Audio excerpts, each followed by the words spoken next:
今天我们来聊聊各路预言眼中的2026年，一定要看到最后。2月备现金，4月防巨灾千年预言点明，中国和台湾千万要小心。2026两场改变人类命运的灾难，你准备好了吗？乍看之下，仿佛末日电影的宣传语，但细究其背后，竟发现这并非空穴来风。从古老传说到当代预言家，许多独立的信息源都指向即将到来的2026年，而且不约而同地提到了2月和4月这两个致命时间点，甚至明确点出了中国与台湾将置身风暴之中，这究竟是巧合，还是冥冥中自有安排？今天就让我们深入这些预言的细节，一起抽丝剥茧，看看2026年到底潜伏着怎样的危机，我们又该如何未雨绸缪？首先，我们把目光聚焦在2026年2月，为什么有人警告2月要备现金？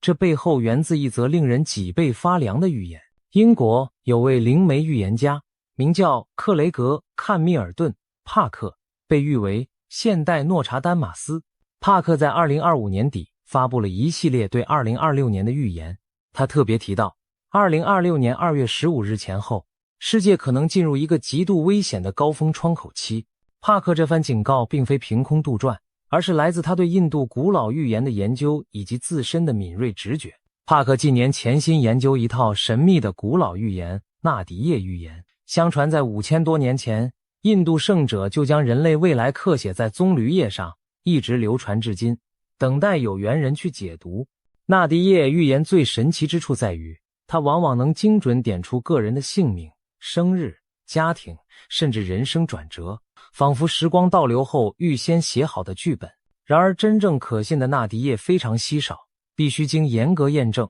市面上90%以上打着纳迪旗号的解读其实是伪造。所以当帕克找到真正可靠的纳迪预言时，连他本人都感到震撼，因为那些古老叶片上记载的未来竟与他多年来通灵所看见的场景高度一致。而在这套古老预言中，就包含了对2月中旬的明确警示。纳迪叶预言的一段内容形容到，在2月15日之后，人们将残酷地互相杀戮，还声称自己是为了各自的族群而战死。听起来是不是很像战争？没错，这段预言暗示在人类的某个2月中旬会爆发剧烈冲突，让血亲相残，生灵涂炭。而且这还不是全部预言，进一步提到在2月15日之后的1年内，可能出现一种高度先进的科学型恐怖主义，对世界造成严重破坏。本来用于便利人类的通讯科技，将被人利用为大规模毁灭的工具，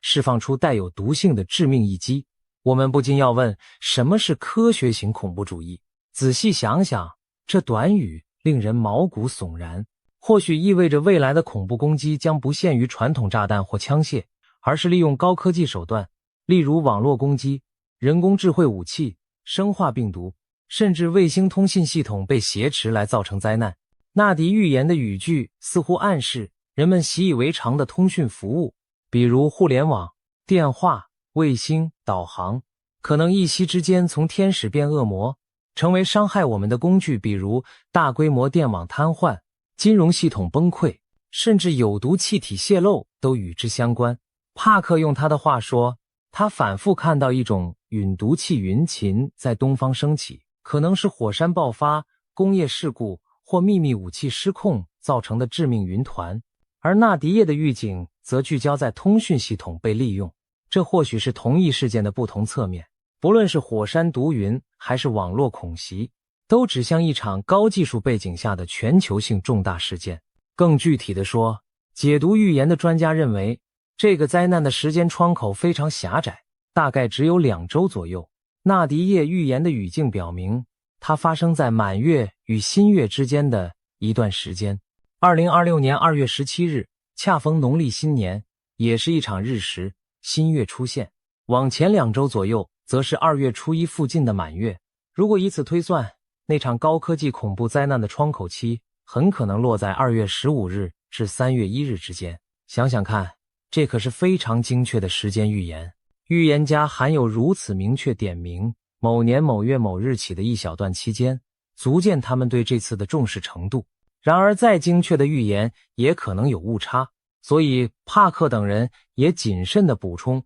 这只是可能性极高的警讯，并非铁板钉钉的命运。那么在2月中下旬这2周里，究竟可能会发生什么呢？根据上述线索，我们可以大胆猜想，也许国际局势的火药桶将被引燃。帕克指出，引发战争的可能是一场意外事件，例如军机或潜艇的碰撞。试想台海周边中美中日军机军舰近距离对峙已有多时，会不会突然某天擦枪走火，酿成难以挽回的冲突？帕克直言，他始终坚信伊朗必然发生革命。事实上，就在2025年底，伊朗爆发了近年最大规模的抗议，经济崩盘让民众忍无可忍，连退役军官都公开号召军队倒戈。一旦中东乱局引爆，加上大国角力，一个意外就可能点燃连锁反应。帕克看见围绕台湾的战争终于被引爆，日本也被卷入战局，而这对中国而言将是一场灾难性的劫难，很可能伴随着国内经济的全面崩溃。简而言之，东亚战争极可能就在这个时期一触即发。难怪预言中说人们将残杀彼此并自称为民族而战，因为这完全就是战争场景。除了战争，还有同一时间袭来的恐怖攻击和网络浩劫。预言专家讨论时特别提到，连银行体系都有可能遭受打击，在短时间内陷入瘫痪或被迫关闭。设想一下，如果在战争阴影下再遭遇全球性的网络攻击，金融交易停摆，银行提款机挂掉，电子支付失灵，会是什么景象？现代社会几乎所有经济活动都建立在电子网络上，一旦网络崩溃，现金将重新成为救命资源。这正是2月备现金的由来。帕克和解读师们强烈建议居家准备一些现金，以防短期内金融系统混乱无法提领。想象一下，如果数日内无法刷卡支付，手头没有现金的人连买瓶水都难。此外，他们还提醒大家务必备份好电脑和手机中的重要资料，因为那场高科技风暴不仅可能让我们付不了款，甚至可能摧毁云端和本地的数据。在最坏的情况下，电力通讯可能中断一段时间，关键的联络方式和平日习以为常的服务都将终止。这时候，备份的通讯录、纸本的地址、电话，乃至一只老式收音机都可能派上用场。乍听上述预测，真有些令人不寒而栗。战争阴影、恐怖袭击、网络灾难同时在2月下旬逼近，我们有必要怀疑这是否过于耸动。然而回顾最近几年的国际局势，其实早已隐隐埋下导火索。俄乌战争持续，中东局势动荡，台海紧张升级，网络攻防此起彼伏， AI 技术军事化，还有各种极端组织伺机而动，就连气候异常都可能引发资源冲突。一旦进入2026年这个预言中的引力汇聚点，多条危机线索可能会在那几周内同时收敛爆发。帕克形容过去多年他反复提及的一些预判将在2026年发生引力聚合，仿佛所有碎片突然加速朝中心靠拢，在同一时间一起兑现。这种形象的说法让人想到潮水在满月时同时推高海浪。如果这股预言之潮真的涌现，我们将迎来史无前例的多重危机叠加。难怪帕克说2026年不是普通的一年，而是一场清算之年、重置之年，是人类文明迎来剧烈转折的关键年份。在这里，我们不得不提到另一位神秘人士对这段期间的看法，那就是留存在预言中的千年先知。有人或许已联想到16世纪的法国预言家诺查丹马斯 Nostradamus， 毕竟他的百诗集横跨数百年，被后人奉为千年预言。然而，更直接点名2026的倒不是诺查丹马斯具体的诗句，而是一位来自东方的盲眼预言家巴巴万加，人称龙婆。这位保加利亚老人虽在1996年辞世，但据称他曾对21世纪20年代留下几项惊人的预言。在他的预言中，2026年被警告为非常危险的一年。一些传闻说，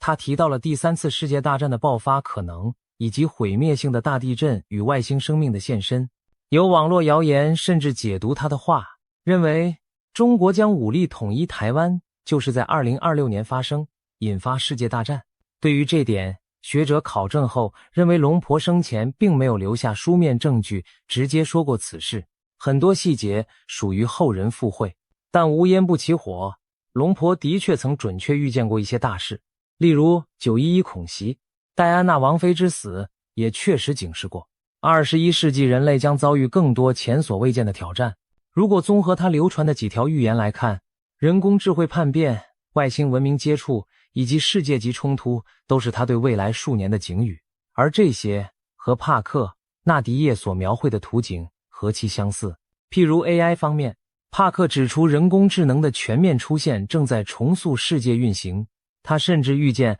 2026年可能是大揭露之年，长久以来政府隐瞒的地外文明真相或将于这年浮出水面。龙婆的预言传闻中也有人类将在某年正式与外星人接触的说法，不禁令人猜想，会不会正是在那场清算中，真相被揭开，人们突然意识到我们并不孤单。而如果地外文明真有介入人类事务，那2026年前后的巨变会否正是他们所观望甚至影响的一环？这些问题或许一时无解，但预言间隐约的呼应确实让人背后发凉。谈到这里，可以发现预言家们对2月中下旬的警告已织成一张可怕的网，高科技恐袭、网络瘫痪、经济风暴、局部战争乃至外星黑天鹅都可能在短时间内集中爆发，而且他们明确提及中国将首当其冲。帕克表示，他最初的直觉认为这场事件的源头就在中国，或者至少中国会是受影响最深的国家之一。结合其他预言，印度神童阿南德最近也在强调，中国、北韩、日本、菲律宾等亚洲地区在2026年有极高风险。阿南德甚至点名，中国的西北或东北地区可能会发生重大的恐怖事件。西北让人联想到新疆一带，东北则临近朝鲜半岛，无论是哪里，若出现恐袭都可能牵动全局。同时他提醒全球要注意2026年的3个关键危险时段，4月、7月和11月，其中第一个就是4月，紧随2月危机之后。这意味着即使我们熬过了2月的多重风暴，也绝不能松懈，因为更大的灾厄可能接踵而至。是的，接下来我们要谈的就是2026年4月，不少预言明示或暗示4月将有巨灾临头，需要特别防范。这里的巨灾可以有多重含义，可能是一场涉及多国的战争大爆发，也可能是一场天灾，如特大地震或火山喷发，甚至是人祸与天灾交织的末日景象。让我们梳理几条相关的预言线索，看看4月究竟隐藏着什么样的危险。首先还是从帕克的预言序谈起。前面说到，帕克在2月窗口的直觉聚焦中国与台海战事，若真如他所见，台海冲突在2月底引爆，那战争的高潮很可能在3月下旬到4月间到来。毕竟一场现代战争不会一天结束，尤其牵涉大国时，常常是先局部摩擦，继而升级扩大。4月极可能是双方兵力全面投入、生死决战的阶段。届时不仅中国大陆和台湾深陷战火，就连周边的日本、美国都可能直接卷入。帕克曾警告，这场战争对中国将是灾难性的，在军事受挫的同时，国内经济也会崩盘。这句话值得玩味。中国经济的崩盘不仅可能是战争制裁打击的结果，也可能与前述网络金融灾难相关。一旦金融体系在2月被重创，经济活动本就在谷底挣扎，若4月再开战，简直是雪上加霜，推倒多米诺骨牌的最后一击。帕克更进一步预言了中国政局的走向。他早在2025年就断言，习近平可能撑不到2027年就下台，2026年将是他身体与权力的双重衰退期，而中共政权本身也将在这场战争和经济垮塌中走向终局。帕克认为，中共解体后，中国会进入重组转型期，可能走向类似欧洲那样多元分散的治理结构。这个过程不会在2026年一蹴而就，但序幕将在此年清晰揭开，并在接下来数年内，直到2030年逐渐实现。这番预言对应到4月的局势，就是战争导致的惨败与内乱会动摇北京统治集团的根基，可能引发中国内部的权力更迭或碎裂重构。如果真如此，2026年的4月将在史册上留下浓墨重彩的一笔，一场改变东亚格局甚至世界秩序的大事就发生在那时。除了帕克，我们再看印度占星的观点。前文提及的印度神童阿南德强调了4月的危险性。另一位印度著名占星大师沙伊莱什沙伊利也有相似见解。沙伊莱什在2025年中发表了对中国未来3年的星盘解析，指出2025年至2026年将是中国外交和安全的关键转折年。他提到，在2025年末到2026年10月这段期间，星象显示军事阴谋和大规模伤亡的风险升高，针对印度和台湾的秘密行动可能增加。也就是说，中共当局也许会在暗处对邻国，包括台湾，搞一些动作，引发小规模但震撼性的事件。他强调，这不一定导致全面战争，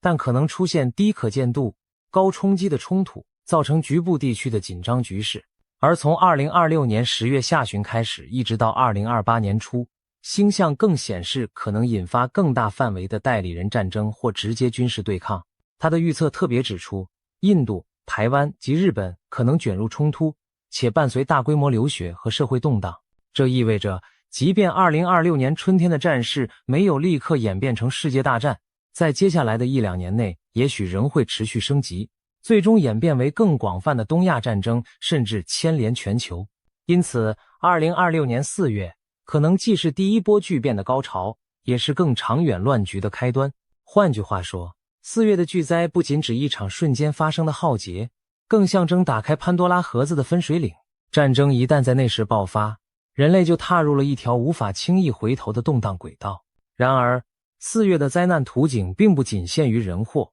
战争，一些先知预言中还浮现了天灾的阴影。在预言圈里，有一个说法是火马年劫难。2026年恰逢农历丙午年，也就是传说中的火马年。在东亚民间传统中，火马年特别不吉利。有人或许记得，上一次火马年是1966年，那一年中国爆发了文化大革命，全国陷入动乱，这难道是巧合吗？更巧的是，火马年接下来的1967年，丁未年，亦即火羊年，动乱不减反增，全国武斗，灾难深重。民间有俗谚称赤马红羊节，指的正是火马、火羊这2年大难将至。赤马红羊节对当时的中共而言是巨大劫数，对百姓更是炼狱般的灾难。而60年一甲子轮回，2026年又是火马，2027年是火羊，怪不得一些推背图和刘伯温碑文的爱好者纷纷警告，中共最怕的大劫即将到来。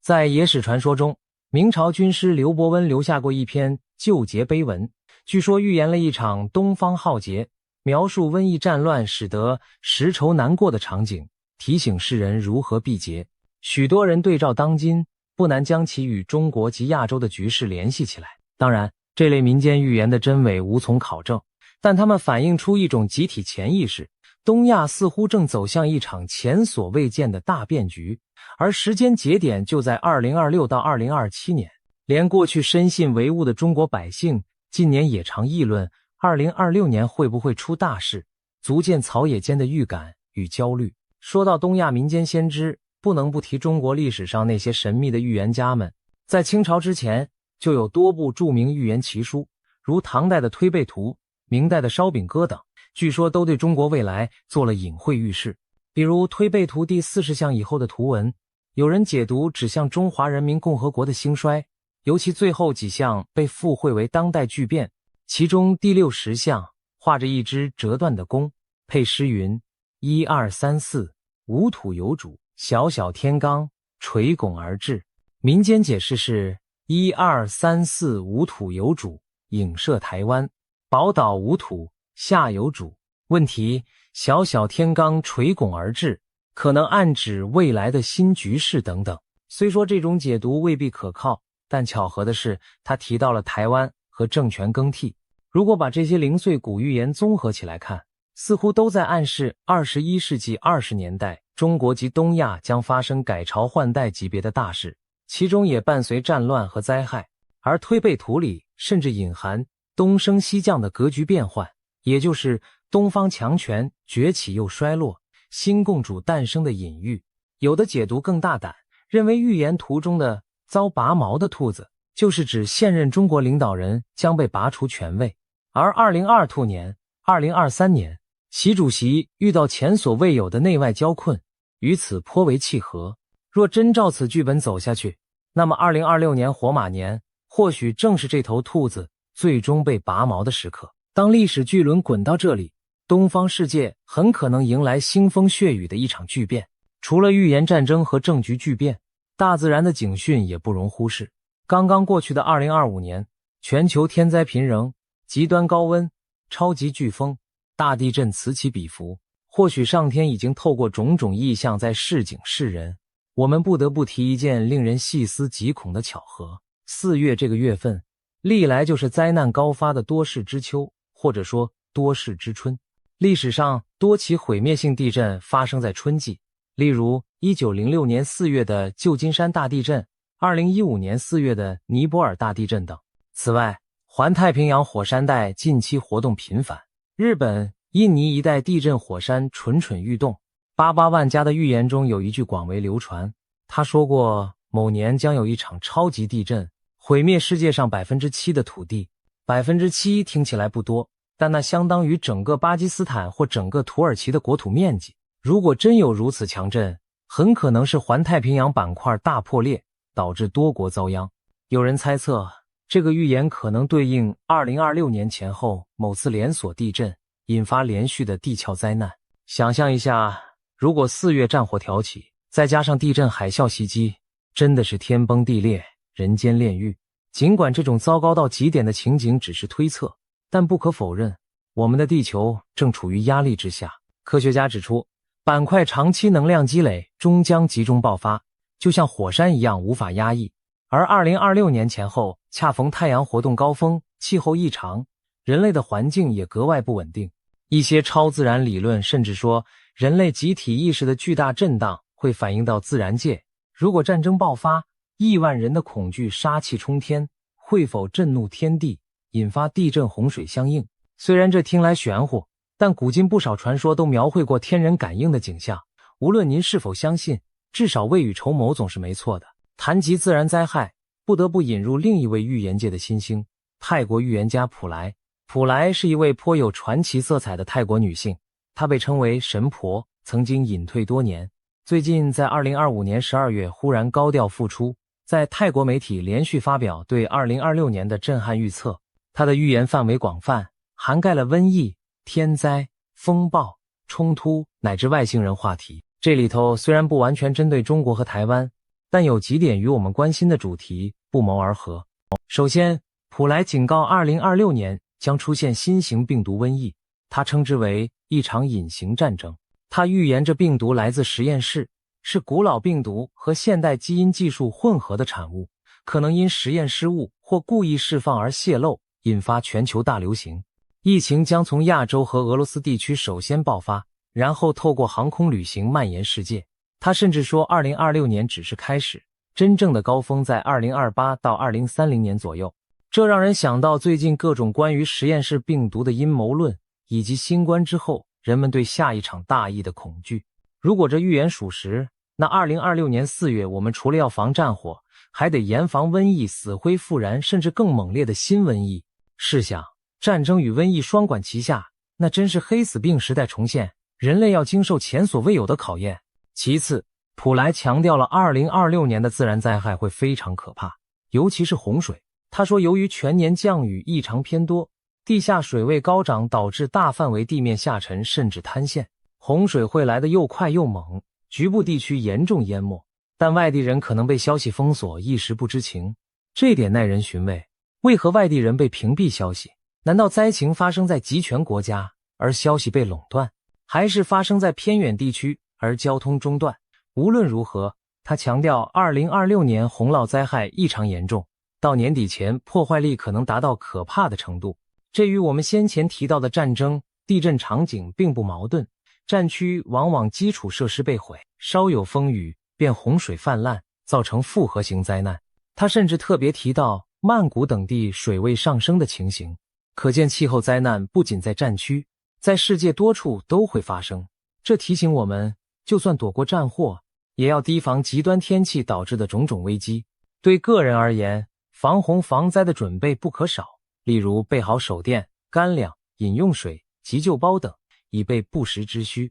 风暴与爆炸事件也是普莱的预言之一，他预计2026年1月就有多达7场强风暴接连袭击，强度远超往年。而在2025年底至2026年新年前后，需高度警惕一些非庆祝性质的爆炸事故。他打了个比方，类似于烟花爆竹爆裂，但不是欢庆，而是有恶意的爆炸在社区内多发，尤其临近新年期间，这不正巧对应我们之前讨论的恐怖袭击吗？中国传统春节在2月中旬，西方新年在1月初，他的话仿佛在提示，在节庆时刻，本该烟花满天，但却可能有人趁乱引爆炸弹。这与纳迪预言所谓利用通讯工具作恶，也许是异曲同工，可能是恐怖分子远端遥控爆炸装置，或骇入城市基础设施，导致爆炸事故。如果把时间线拉到2月15日前后，那恰是东西方节日都过完后，人心松懈之际，很可能是恐怖分子挑选下手的节点。普莱索性补充说，他没预见有高楼坍塌等特大自然灾害在开年发生，但爆炸风险需要大家小心提防。换言之，我们在春节期间千万提高警觉，在人潮密集的地方尤其注意安全。如果可以，避开大型烟火晚会等活动，或者留心周遭可疑情况，这也是对自己和家人的一种保护。最后，普莱还谈到了外星人话题，他劝诫人们不要主动联络或向外星人提供信息，认为那很危险，会暴露我们人类自身的弱点。他比喻说，应将外星人视为另一个国家，我们去不了他们那里，但他们可以随时来地球而无障碍。他透露，外星人其实早已混在人群中，并预言2026年后这种情形会在泰国更加普遍，尤其在20-30岁的年轻天才中，可能隐藏着外星后裔。这听起来像科幻，但也和88万加帕克所暗示的大揭露不谋而合。如果2026年前后，人类真的迎来一波毁灭与重生，那或许正是外星文明现身干预的契机。有人开玩笑说，也许等硝烟散尽，来救助我们的反而是外星邻居。当然，这纯属戏言。不过，预言中多次提到人类真正看清未来的觉醒，巨大觉醒同时发生，那会不会意味着人类终于意识到宇宙中更宏大的图景？经历劫难后，我们可能改变长久以来的成见与无知，从而进入新的精神文明阶段。总结来说，种种预言把2026年描绘成一个剧烈动荡的转折点。2月有黑天鹅般的科技浩劫和战端初起，4月则可能爆发人类命运改写的巨灾。无论是战争高潮还是天谴降临，这2场灾难被形容为改变人类命运的关键事件。如果真的发生，它们将像2记重拳，几乎打碎旧世界的骨架。从此之后，世界将进入一个新的阶段。帕克称其为文明重置之年，阿南德说是400年一遇的重要转折点。在巨变之中，东亚，特别是中国和台湾处在风暴眼，被千年预言点名，需要格外小心。或许在冥冥之中，这片土地承载了特殊的命运，未来几年内将见证王朝的兴亡、交替和新的格局诞生。那我们该怎么办？是不是只能束手无策地等待这些灾难降临？其实，预言并非绝对的宿命。正如纳迪叶解读师所说，预言并非一成不变，尤其是时间距今越久远的预言，变数就越多。但当预言指向非常接近的未来时，其发生概率通常显著提高。目前看来，2026已近在眼前，各种迹象也似乎在印证预言走向，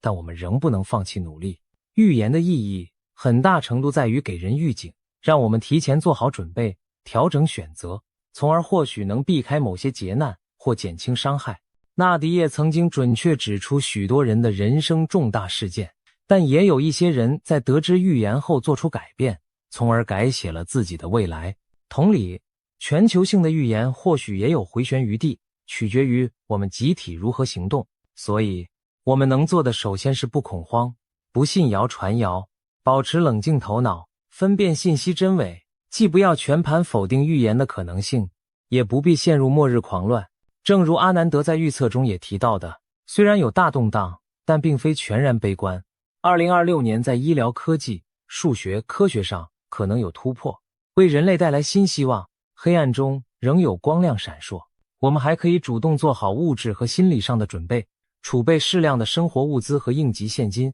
学习必要的生存技能和急救知识，制定家庭紧急联络和避难计划。这些准备并不会让我们损失什么，就算2026年最终风平浪静，当然希望如此，这些备援也有益无害。相反，如果风暴来袭时我们一无所备，后悔就来不及了。更重要的是，我们要努力避免人祸的自我实现。预言中的战争毕竟是人类行为导致的，各国领袖和人民若能保持克制理性，不被仇恨和恐惧支配，也许战争的火苗就烧不起来。纵观历史，每当大劫难前夕，往往有最后的抉择机会。我们现在所做的每一项决定，从地缘政治到科技伦理，都可能影响预言的走向。如果国与国能寻求对话而非对抗， AI 技术能受到善用而非沦为武器，这些灾难或能减轻甚至避免。正如纳迪叶预言一再强调的，人类有自由意志，可以选择不同的道路。预言就像路标，只是某条路的尽头是悬崖，但我们完全可以及时换道，不一定非得一脚油门冲下去。当然，有人可能会说，大势所趋，岂是人力可改？如果真有更高的力量在主导这场文明清算，我们个体渺小如蚁，又能如何？面对这终极之问，我们或许需要一些谦卑与信念。谦卑的是承认人类并非万物主宰，历史长河中却有太多偶然与神秘。但信念在于，只要我们守住善良和理智，不丧失人性中光明的部分，也许黑暗终将退去，而新生会到来。许多预言家在描绘浩劫之余，同时也描绘了希望的种子。帕克讲到真相之年，意味着许多谎言黑幕将被揭穿，人类有机会重新审视历史。纳迪叶说2026是人类开始真正看清未来的起点，经过阵痛，我们反而更清醒地迎向新纪元。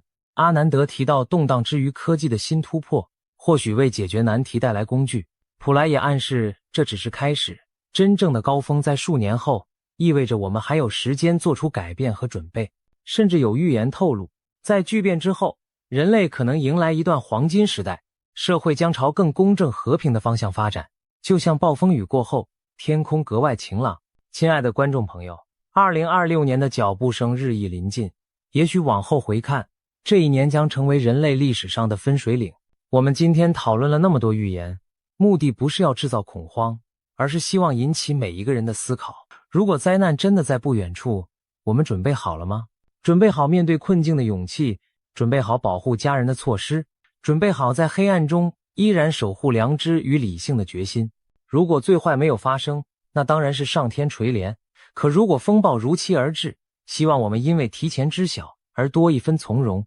少一分慌乱。历史上无数次劫难，人类总是凭借智慧与毅力挺了过来，这一次也不应例外。我们要做的就是居安思危，而不失心中希望。有人将2026年比喻为人类走出黑暗前必经的幽谷。如果真是这样，那就让我们点亮心中的灯，彼此扶持着走过幽谷。毕竟黎明前的黑暗虽然漫长，但太阳终将东升。也许正如预言所示，劫难只是过程，觉醒才是终点。当尘埃落定，我们回首再看今日这些预言，也许会莞尔一笑，庆幸自己挺过了那场试炼。无论未来如何变幻，记住，希望永远与我们同在。准备好了的人，才能迎接命运的挑战。2026年，你准备好了吗？让我们以冷静而坚定的态度，一起迎接那未知的明天。祝福大家，我们共勉。今天我们来聊聊2026年东亚可能出现的大震荡。为什么许多人都说台湾将成为全球焦点？这源自近期甚嚣尘上的一些预言，其中最引人注目的是英国预言家帕克的说法很明确，他直指台海在2026年前后会出现重大军事冲突。但令人惊讶的是，他也强调台湾最终会是安全的。2026年最新的预言讯息已经曝光，内容可谓震撼人心。难道真的如预言所言，中共政权将迎来终局？今天就让我们深入探讨这些预言与现实迹象，看看2026年的东亚究竟会发生什么大事。首先，我们需要了解台海局势为何会成为预言焦点。过去几年，台海紧张情势不断升温，各种军事动作此起彼伏。美国前印太司令戴维森早在2021年就警告，中共可能在2027年前具备犯台能力，而2025年更被不少军事专家点名为风险高点，有人担心中共可能会在那一年伺机动武。然而，真正让台湾成为全球焦点的是地缘政治格局的巨变。俄乌战争爆发后，国际社会更加关注台海，一旦台海有事，不仅决定两岸命运，更将深刻影响21世纪的国际秩序。正因此，各种预测和传言都围绕着未来几年台海是否爆发战端，而帕克的预言正是众多声音中分外引人瞩目的一个。帕克何许人也？他是一位英国的知名通灵预言家，据称过去曾精准预测川普当选美国总统、新冠疫情全球大流行等事件，因此被一些媒体称为心神鬼先知。当然，预言这种事情从来都饱受争议，但帕克的言论仍然吸引了许多人注意，尤其当他谈到东亚和中国时，他的描述细致而惊人。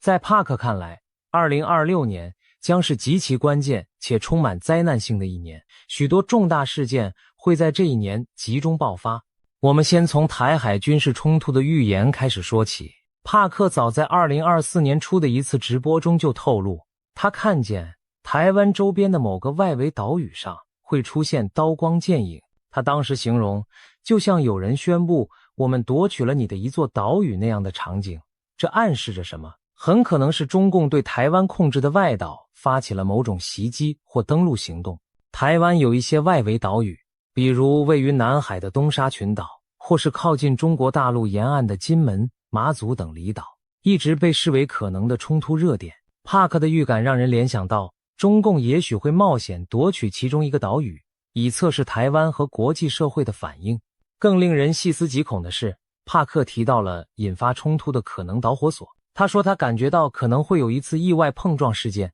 一开始或许是飞机在空中相撞，或者潜艇在海中碰撞，甚至两者都有。这种说法并非凭空乱想，因为近年来台海周边已经发生多起惊险的擦枪走火边缘事件，例如中共军机多次危险贴近美军侦察机或台湾军机，有时仅几公尺之差擦身而过。中共军舰也曾在公海上对美军舰做出高速逼近、逼迫改道的动作。每一次惊险画面曝光，都让人捏一把冷汗。一旦任何一方计算错误发生擦撞坠毁，后果难以想象。帕克正是担心，终有一次这种近距离测试会出意外。试想，如果某架战机在台湾周边领空被撞下来，或者某艘潜艇在台海擦撞沉没，相关各方会不会误判为攻击行为？届时怒火上冲之下，冲突就可能一触即发。帕克甚至将这种场景类比为第3次世界大战的导火索，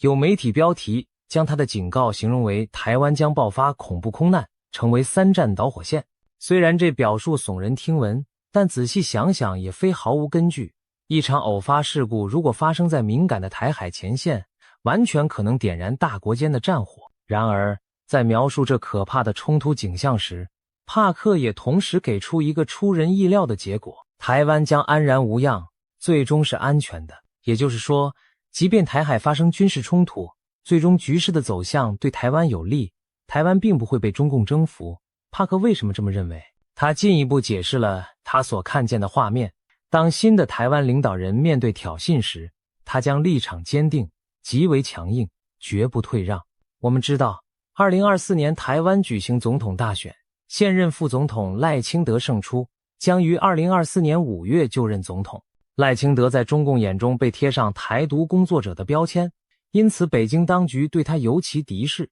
如果他上任后，中共果真在外岛挑衅，赖清德预料会采取强硬态度，不会因威胁而改变捍卫主权的立场。帕克的预言还提及了国际反应，这点同样耐人寻味。他表示，台湾在危机时将获得日本、澳大利亚等国家的合作与支持。注意，他用的是合作与支持，而非明确说出军事同盟。这似乎暗示着，即便没有正式的共同防御条约，在重大冲突发生时，日本和澳洲也会以各种方式介入，站在台湾一边。帕克形容，他看到台湾最终拥有非常先进的空防技术，且这些技术来自与日本的共享合作。这可能意味着日本向台湾提供尖端的防空雷达、飞弹拦截系统等军事技术，但形式上可能不是直接军援，而是以技术交流合作的名义。不仅如此，他还提到其他国家也会卷入，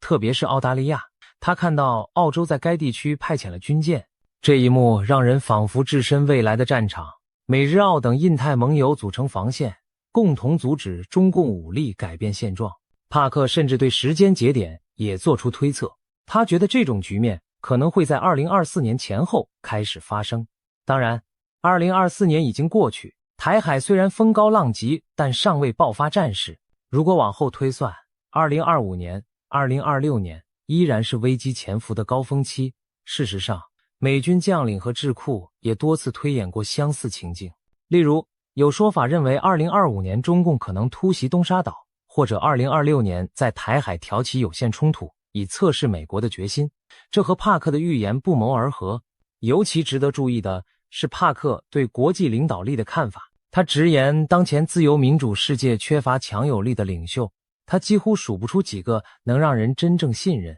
并有勇气带领世界走出困境或与强硬对手谈判斡旋的西方领导人。这番话或许是在影射当时美国政府和其他西方国家的现任领导者。在帕克看来，美国现任政府对中共威胁的认识不够深，或者假装看不见。相较之下，日本和澳洲反而有更强的警觉心。美国长期奉行对台湾的战略模糊政策，态度有时摇摆不定，但是日本却清楚地认知到，台湾有事就是日本有事。澳洲也明白，第一岛链一旦失守，自身难保，所以帕克才会预见日本和澳洲将更加积极地参与防卫台湾。这番分析其实和现实趋势颇为契合。日本近年大幅增加国防预算，部署长程飞弹，防卫离岛，调整安保政策，为台海紧急事态做准备。澳大利亚则与美英组成 AUKUS 联盟，要取得核动力潜艇技术，并计划增购美国高超音速武器，显示出防范中共扩张的决心。澳洲战略界有人警告，战争可能在3年内到来，将当初官方预估的10年内无战事大幅提前。原因很简单，澳洲人切身感受过中共的经济胁迫与渗透，早已心生警惕。他们担心美国未必可靠，所以必须和志同道合的亚洲伙伴加强合作。帕克预言中，日本和澳洲一道出手保卫台湾的场景，正是这种国际现实心态的反应。如果台海本来只是两岸冲突，一旦演变成多国介入，那确实会上升为亚太乃至全球焦点。试想一下，若日本提供技术，美国提供武器与情报，澳洲派出舰艇，甚至印度等国也施以援手，那么中共将面临一个庞大的国际联盟防线。这样的军事冲突不仅决定台湾存亡，也决定整个东亚力量格局的未来走向。难怪被形容为影响全球秩序的试金石。谈完军事方面，我们再看看帕克对中国内部局势的惊人预言，这部分才真正让台湾乃至全世界投以震惊的目光。帕克明确指出，他认为2026年标志着中国共产党统治的终结之时。换句话说，他看到中共政权在那一年会发生翻天覆地的变化，甚至倒台。这可是一个石破天惊的预言。要知道，中共执政70余年，其统治看似稳固，尽管近年经历经济下行、防疫风波等挑战，但任何预测中共垮台的说法依然显得大胆。然而帕克言之凿凿，并给出了他看见的多重迹象，描绘了中共可能走向末日的剧本。首先是经济问题，帕克表示，中国经济的隐患正在迅速累积，2026年恐怕会成为这些问题全面爆发、引爆危机的一年。他提到了几项关键症状，包括工人被拖欠工资，制造业和地方财政陷入困境，债券违约频传，资金冻结现象蔓延，整个金融系统开始出现裂缝，房地产市场进一步恶化，原本就摇摇欲坠的楼市泡沫终于破裂。这些听上去几乎像经济灾难片的情节，然而我们回顾现实，会发现帕克所言非虚。2023年以来，中国经济增速放缓明显，青年失业率攀升到前所未见的高位，官方甚至停止发布相关数据，以免引发恐慌。多家大型房地产开发商相继暴雷，恒大地产、碧桂园等巨头债务违约，烂尾楼问题导致许多买房者断供抗议，地方政府财政捉襟见肘，甚至传出部分地区公务员减薪、教师讨薪的消息，还有理财产品暴雷、银行挤兑等金融风险苗头，让金融系统开始出现裂痕。帕克提到的每一项经济乱象其实都已在酝酿，只是尚未全面爆开。在他的预言中，2026年前后，这一连串经济脓疮将被揭开，中国多年累积的结构性债务和泡沫被迫曝光。当经济陷入乱局，失业潮来袭，金融风暴迸发，帕克强调，一旦中共失去对经济的掌控力，其执政合法性将动摇。这其实很好理解，中共长期以经济增长作为合法性基础，向人民宣称只有我们能带来繁荣。如果经济崩盘，老百姓饭碗不保，对执政者的不满就会直线上升。在中国那种体制下，经济不稳很容易迅速转变为社会动荡和政治危机。帕克紧接着预见，中共的政治环境也会在2026年发生巨变，他甚至用了翻天覆地一词，暗示变化之大超乎想象。他明确表示自己认为2026年就是中共终结之时。他具体提到了几个让人瞠目的细节。首先，中共常年在全球布局的影响力网络会在这一年陆续被曝光。帕克举例说，可能指的是英国方面近期揭露出多起中共渗透政界的丑闻。未来我们将看到更多跨国丑闻被揭露，涉及中共以金钱收买政治人物、渗透西方大学体系等等。他甚至提到西方社会中流行的某些觉醒运动，也就是所谓的政治正确议程，背后可能夹杂着来自中国与俄罗斯的资金在推波助澜，目的在于削弱西方社会的凝聚力。这些指控听起来像惊悚小说，但事实上西方情报和媒体近年也揭露了许多中共对外渗透的细节，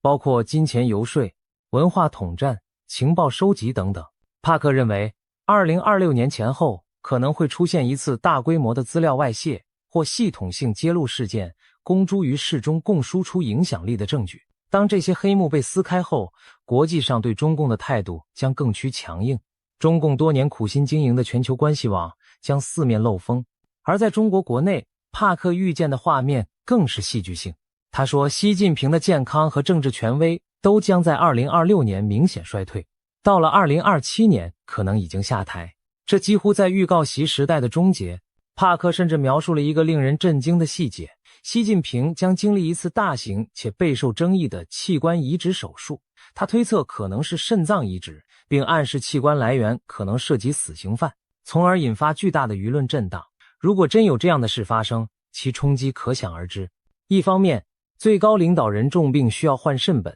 就足以引发权力真空的恐慌；另一方面，非法器官来源的丑闻将成为政治核弹，彻底击毁中共自诩的伪光正形象。值得一提的是，坊间确实长期有习近平健康不佳的传闻，有时他露面走路姿势异样，或久未公开现身，都引发外界猜测。如果帕克所言成真，那意味着习近平可能已无法稳坐权力宝座。更惊险的还在后头，帕克预言，同一时期中国将有一名军方或安全系统的高层人物突然失踪，随后被宣布在诡异情况下死亡。外界将普遍猜测这是一次未遂政变的结果，也就是说，那名高官可能企图发动政变但失败，被清除。这个情节可谓高潮迭起，仿佛政坛惊悚片。然而在对照现实，我们发现中共高层内斗的迹象早已存在。2023年就发生过几桩离奇的人事事件，国防部长李尚福和外交部长秦刚先后失踪，最终被免职。期间官方没有公开交代原因，引发无数阴谋论。虽然事后当局声称涉及腐败或作风问题，但很多分析认为背后牵扯习近平整肃异己、党内权斗。因此未来1-2年会不会有更大的风波，帕克认为答案是肯定的。在他看见的画面里，党内派系撕裂，权力斗争在2026年将加剧到极致，甚至引发一场足以动摇政权的大震荡。尤其围绕习近平的病情和接班问题，党内会进行大规模的信息封锁和政治掩饰，各派暗中角力，你死我活，或许有人会铤而走险，试图抢班夺权。就在权斗暗流涌动之时，帕克还预言2026年前后，中国会发生一场带有天命崩裂意味的重大灾难。他举例说，可能是铁路与轨道交通系统发生严重坍塌事故，也可能与三峡大坝工程的结构风险有关。总之，将造成大量伤亡，被视为中国工程体系和政权执行能力的象征性转折点。这听起来令人毛骨悚然。难道会有高铁出轨坠桥、大桥断裂，或甚至震慑天下的三峡大坝溃决？我们无从确知，但三峡工程这几个字无疑刺痛许多人的神经。三峡大坝是世界上规模最大的水坝工程，也是中共的形象工程。然而自建成以来，有关其安全隐患的讨论不绝于耳，尤其近年极端天气频发，长江流域洪水接连而至，三峡每逢汛期都面临蓄水与泄洪的两难。如果帕克暗示的灾难真与三峡有关，那将是对中共统治合法性的毁灭性打击。毕竟中国传统观念里，朝代末年常有天灾映衬政权失德，所谓天怒人怨，天命不在。所以2026年若发生严重工程灾难，势必被解读为天意，昭示中共气数将尽。让我们回头看看今年年底发生的一件真事，它似乎验证了帕克部分预言。2025年11月底，香港竟然发生了震惊世人的超级大火灾。香港大埔区一个大型住宅屋苑鸿福苑在进行外墙维修时起火，熊熊烈焰迅速沿着棚架蔓延，烧遍7栋大楼的外墙。这场火灾延烧近2天，造成超过120人罹难，数百人伤亡失踪，是香港近代史上死伤最惨重的事故之一。一时间，香港社会哀痛与震惊交加。而令人寒毛直竖的是，就在火灾发生前不久，帕克才在节目中预言，香港将在年底有大事发生。如今回头看，这场突如其来的大火正是他的预言之应验。帕克在最新的预言中指出，他感觉香港大火背后并不只是意外事故，而是带着强烈政治意味的事件，会在香港社会掀起新一轮的指责与对峙。事实也许正如他所说，火灾发生后，香港舆论开始追究种种管理疏失和黑幕问题。有人质疑维修工程为何使用不阻燃的竹棚和尼龙网，是否有建筑商为了节省成本偷工减料，甚至有人直指香港官场存在官商勾结，制度失火，才酿成这场人祸。这些对政府的愤怒指责，显示香港市民心中积压的不满仍然强烈，并未因高压管制而泯灭。帕克进一步暗示，香港未来将难以平静，可能再次成为风暴的中心。他甚至说，高楼大火可能只是新一轮动荡的导火索，其背后隐藏着与台湾局势、区域政治联动的更大风暴。试想一下这样的场景，2026年前后，香港民众因事故真相问题与政府持续对峙，大陆内部经济困顿，官民矛盾激化，台海这边中共对外挑衅却碰得头破血流，反而激起国际反击。整个东亚局势宛如火药桶周围窜起多道火苗，彼此遥相呼应。帕克还提到一个关键角色，就是印度。他感受到中俄关系在暗中出现了微妙的扭曲，而印度将成为其中博弈的关键角色。这又是怎么回事？我们不妨这样理解，帕克看见俄罗斯境内有一座大型军工厂遭到重创，这不仅仅是油田被袭击导致油价上涨的问题，而是一场更为隐秘、更具战略意味的破坏行为。他说他看到俄罗斯的军工厂正在俄境内被攻击和毁灭。帕克强调，他并不认为中国会直接向乌克兰提供武器，因此那些出现中文标识的武器残骸背后必定有隐情。例如，这是否意味着俄罗斯早就在囤积中国制武器？因为这次暴露，帕克感觉到中俄关系中存在一种微妙诡异的张力。表面上两国并非公开冲突，但私底下围绕武器市场甚至地缘影响力展开了深层博弈。他看到中俄之间的关系线条正在轻微扭曲，而印度将在这场博弈中扮演要角。帕克暗示，这种裂痕目前还不会导致中俄公开决裂，但在2026年前后可能逐渐浮出水面，成为全球地缘政治格局变化的一个隐秘信号。可以想见，如果俄罗斯因战事不利开始对中国有所猜忌，而中国对援助俄罗斯又态度犹疑，那么原本稳固的中俄联盟就可能出现嫌隙。再加上印度崛起后在国际舞台上地位提升，整个大三角关系都在变化，这对东亚局势而言无疑又增添了一层复杂性。说到这里，我们看到帕克描绘的2026年图景是何等惊心动魄。台海有惊险一战，但台湾挺住了。中共内外交困，经济崩盘，政权内斗，政变四起，领导人重病垂危，甚至需要换肾，社会动荡，灾难频仍。香港和国际接连出现针对中共的不利事件，全球力量对比因此改写。难怪帕克用极具灾难性的一年来形容2026年。如果他的预言成真，那对中共而言将是末日狂潮，对东亚而言将是一场地动山摇的大震荡。然而这一切真的会发生吗？还是说只是巧合与巧妙的推演？在怀疑之前，我们或许该注意到，除了帕克，许多古今中外的预言和迹象也在指向这个年份，仿佛冥冥之中有某种安排。其实早在社群媒体上就流传着奇人王恩庆的传说。这位中国大陆的命理奇人据称曾被京城权贵奉为国师级的人物，他生前对中共的未来做出过一个惊人预言，声称中共红潮的气数只有5位最高领导人，将亡于一个丙火年。怎么解释呢？他指中共国旗上的5颗星星代表了中共5代党魁，分别是毛泽东、邓小平、江泽民、胡锦涛、习近平，没有第6颗星，因为第5代党魁就是掘墓人。习近平作为第5任中共最高领导人，将亲手把共产党送进坟墓。而下一个丙火年正是2026年，2026年是丙午年，5行属火，5为马，所以也称为赤马年。令人毛骨悚然的是，这个说法和帕克的预言时间不谋而合。2026年中共建政77年，自1949年建政起算刚到终点。习近平此时满73岁，虚岁74岁。所谓73、84，阎王不请自己去。中国民间一直有这种说法，觉得人到了73或84岁是个生死关口。虽说这只是迷信巧合，但正如俗语所说，人算不如天算。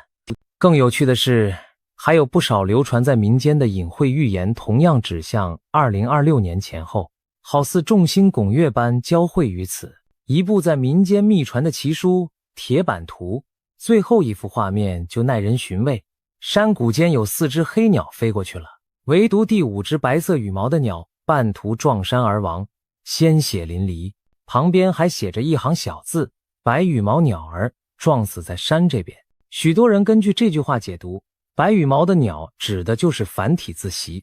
因为习字上半部像羽毛，暗示习近平最终会折翼半山，飞不过彼岸。民间还有一句玄妙的老话：画江湖，实难逃。据说画指华国锋，因为华语画同音，江指江泽民，胡指胡锦涛，实在某些方言里读作西。实难逃就是说到了习近平这里，中共政权很难逃脱完结的命运。还曾流传过一个离奇的临终遗言故事，有位60多岁的老人，其母亲在文革前去世前经常在家念叨一些奇怪的话：猪死了要刮毛，刮了毛滑溜溜的；炖肉要加水，水开了要沸，最后要熄火。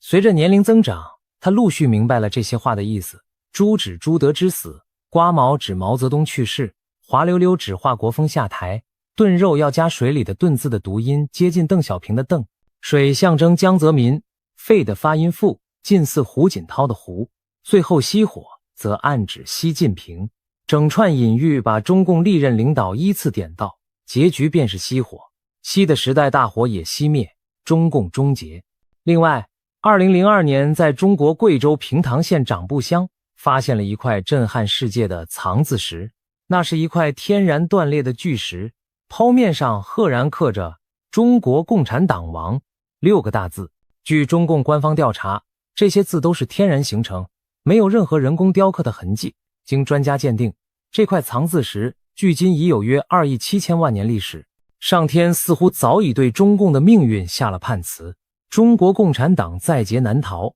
有高人从天象角度解析，认为中共的国运应该是77年，到2026年结束，前后误差不超过1年。也就是说，中共有可能在2025或2026年灭亡。当然，预言终究是预言，未到尘埃落定之时，谁也无法笃定结果。或许帕克的某些细节会有偏差，毕竟未来瞬息万变，而且中共政权看似庞大强势，怎可能说垮就垮？这也是许多理性人士质疑之处。然而历史告诉我们，大帝国的崩溃往往就在顷刻之间。苏联解体前夕，又有几人能料到红色巨人会在一夜之间分崩离析？而现在，中共正面临类似的内外交困，经济荣景不再，社会矛盾暗伏，高层斗争加剧，国际围堵渐强。如果再遇上战事失利或天灾降临，集权体制内部一旦失控，崩盘速度可能远超想象。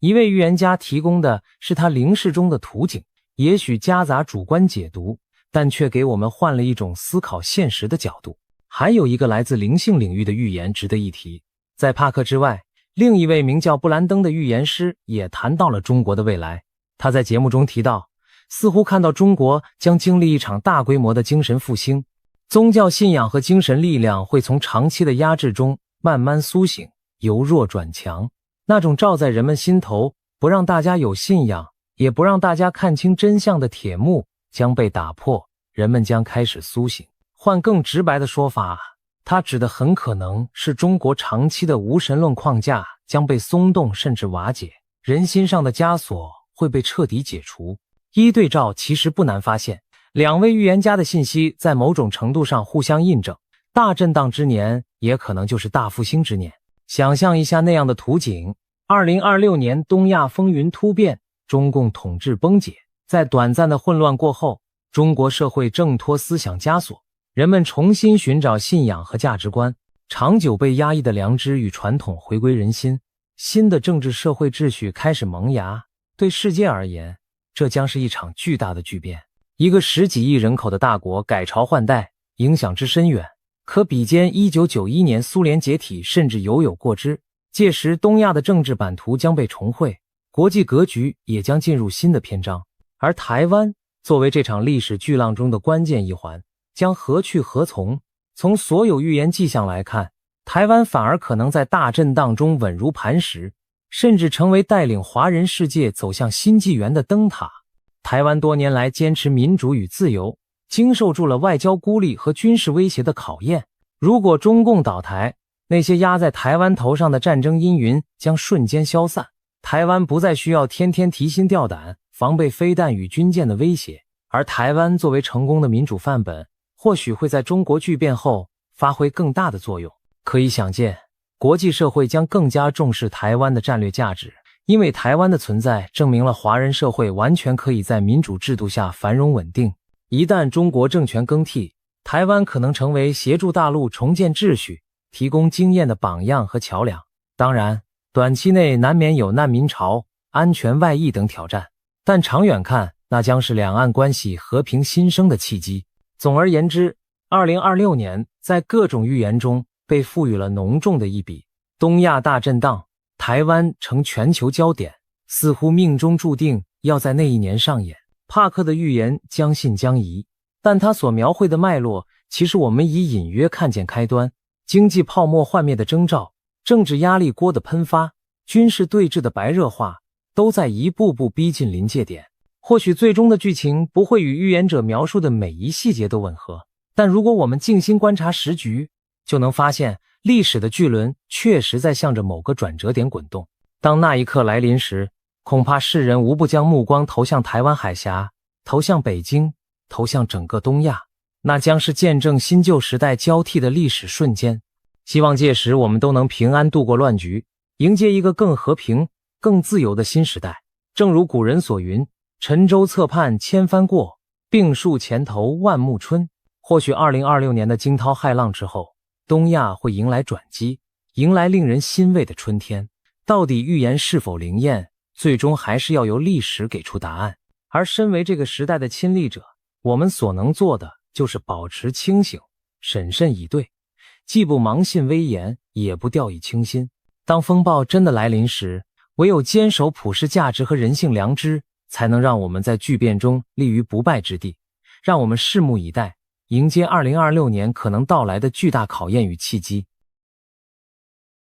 英国灵媒帕克最近预言中共政权即将解体，而台湾将继续维持独立地位。更令人瞠目的是，帕克提出了7大预言，不仅涉及中国的未来走向，还点明了中共领导人习近平。本期节目，我们将深入探讨帕克的这7项惊人预言，带大家看看其中的细节和背景。帕克是谁呢？他可不是泛泛之辈。这位英国预言家过去曾准确预测英国脱欧公投结果和美国川普当选总统等大事，在国际预言界小有名气。他自称具有通灵能力，能从所谓指导灵那里获取未来资讯。尽管他的某些预测也曾备受争议，但随着近年一系列事件的发展，他的言论再度引起关注。尤其是关于中国的最新预言，更让不少人眼前一亮，甚至有人称这是好消息，因为它预示着集权统治黑暗将结束的曙光。帕克最新发表的7大预言中，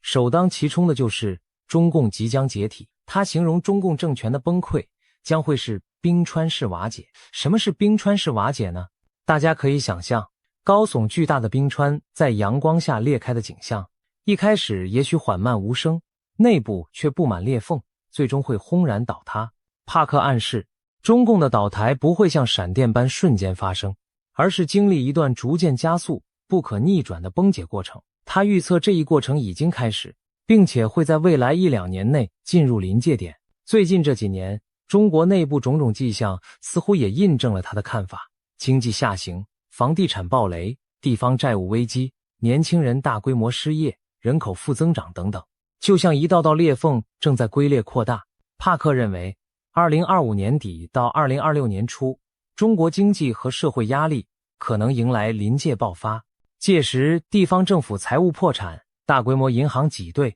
民生困苦引发的抗议浪潮都可能此起彼伏。他强调，这将引发中共统治根基的松动。冰川式意味着看似稳固的集权大厦其实已千疮百孔，只待最后时刻土崩瓦解。回顾历史，苏联的垮台也经历过经济困局和改革僵局的多年累积。中共如今遇到的内忧外患何其相似，一旦崩溃启动，就没有回头路。中共政权行将就木，只是时间问题。那么什么时候会彻底瓦解呢？帕克没有给一个精确的日期，但透露了一个关键时间范围。他感应到这几年正是关键窗口期。有趣的是，帕克曾在5月份的一次谈话中提到，2026年是人类神性觉醒的最后窗口期。这样的说法，仿佛暗示着2026年对中国和全世界都是命运转折之年。种种线索让人不禁联想，或许在未来2-3年内，中共政权将进入终局倒计时。帕克甚至用了倒计时这个词，强调变局不可避免。我们眼下所见的一切经济风暴、天灾疫病，可能都是风暴来临前的前奏。帕克的第2项重大预言直接点明了中共领导人习近平。他在预言中毫不避讳地指出，习近平自身恐怕难逃厄运。帕克声称，他从灵视中感受到习近平的健康正亮起红灯，一种严重的疾病缠上了这位中国最高领导人。有传言说习患有重病，帕克的说法与此不谋而合。他暗示习近平可能罹患某种颇为不妙的慢性绝症，甚至具体提及前列腺方面的问题。这讯息一出，令人震惊。如果习近平真有这样的隐疾，对中共政权无疑是一颗震撼弹。因为习近平过去10年来集权空前，整个中共体制早已绑在他一人身上。一旦这根支柱倒下，中共大厦的倒塌将更快更猛。帕克预言习近平撑不到2年，换句话说，2026年前后，习近平可能就会因病或者其他内外部压力而下台，失去对中国的掌控。如果真是如此，那将极大加速中共的灭亡进程。想想看，一个政权的掌舵人突然退出历史舞台，权力真空将引发何等动荡。帕克进一步预见，中共内部的权斗会因此白热化，各派势力争相角逐。在这过程中，共产党自身会被撕裂瓦解，甚至不排除出现政变或军中变故的可能。最近一段时间，北京政坛频频传出异动传闻，就连火箭军高层也经历大清洗，这些都被一些分析人士视为习近平权威削弱的迹象。帕克的预言无疑为这些猜测提供了更惊心动魄的注脚。习近平作为中共最后一任掌权者的命运，可能已经走到转折点。除了国内的经济社会危机和最高层的健康疑云，帕克还预见了中国社会将陷入一场全面的动荡。他的第3项预言指出，香港很快将再次爆发大规模抗争。香港在2019年经历反送中运动后被当局强力镇压，看似噤若寒蝉。然而帕克看到，香港这颗东方明珠的火种并未熄灭，反而在暗处蓄势待发。最近，香港发生了一场举世震惊的世纪大火，新界大埔鸿福苑住宅区发生特大火灾，几栋高楼熊熊燃烧，酿成100余人罹难的悲剧。这场5级大火造成香港数十年来最惨重的伤亡，引发了市民对政府监管失职的强烈愤怒。巧的是，帕克早在2年前就曾看见香港有高楼起火的画面，并指出这背后涉及政治因素。如今预言竟然应验，更增添了他预测的可信度。帕克认为，香港的这场劫难和民怨可能成为引爆未来抗争的导火索。他预警说，今年年底前，香港局势就会有大变化，甚至用了个隐喻：我看到圣诞灯饰在坠落，听上去诡谲难解。但帕克解释，这象征节庆欢乐不在，取而代之的是混乱与怒火。或许是香港街头圣诞灯饰被抗议者拉倒，又或许暗指节日期间社会发生骚乱。总之，香港的怒吼将再度响起。更大胆的是，帕克断言香港将成为最早脱离中共统治的地区。他仿佛看见未来某个时刻，香港人重新站上街头争取自由，并最终摆脱北京的枷锁。当然，中共不会坐以待毙。帕克预见当局会祭出极其残暴的手段镇压香港的起义，但这种血腥打压只会招致更强烈的国际谴责和中国内部反弹，等于在全球聚光灯下自我揭露其残暴本性。历史告诉我们，一个政权到了靠高压维系统治的地步，它的末日也就不远了。帕克的香港预言正与此相呼应，香港将在黑暗中燃起希望之火，照亮中共统治走向终结的前路。帕克的第4项预言，对所有关注台海局势的人而言，绝对是重大利好消息。他明确预言，台湾未来依然会是独立的，中共武力犯台的图谋将以失败告终。这番话无疑让近年来笼罩在战争阴影下的台湾人民看到了希望。我们知道，北京当局长期以来扬言不惜动用武力来实现对台湾的所谓统一，尤其习近平上台后，更是不断强调两岸统一不能一代一代拖下去。2022年俄罗斯入侵乌克兰后，国际上对中共可能攻台的担忧达到高峰。然而帕克在今年1月中旬的一次直播中，凭借他的灵视能力绘出一幅台海未来图景。中共虽然会对台湾采取军事行动，但注定无法征服台湾。他表示自己看到台湾周边有争议的小岛上刀光剑影，似乎发生了军事冲突。帕克推测，很可能是解放军试图夺取台湾外围某个离岛，或在台海爆发小规模交火。他同时提到一系列意外事件也许会成为战端导火索，例如军机对峙时发生擦撞，或者潜艇在海下相撞等等。他早前就警告过，解放军和美台军机军舰频繁的近距离对峙，迟早酿祸。如今他更坚信一次意外将引爆冲突。然而帕克强调，这场冲突的结果对台湾有利，新的台湾领导人会坚定守护主权，绝不退让，而民主盟友将纷纷伸出援手。值得一提的是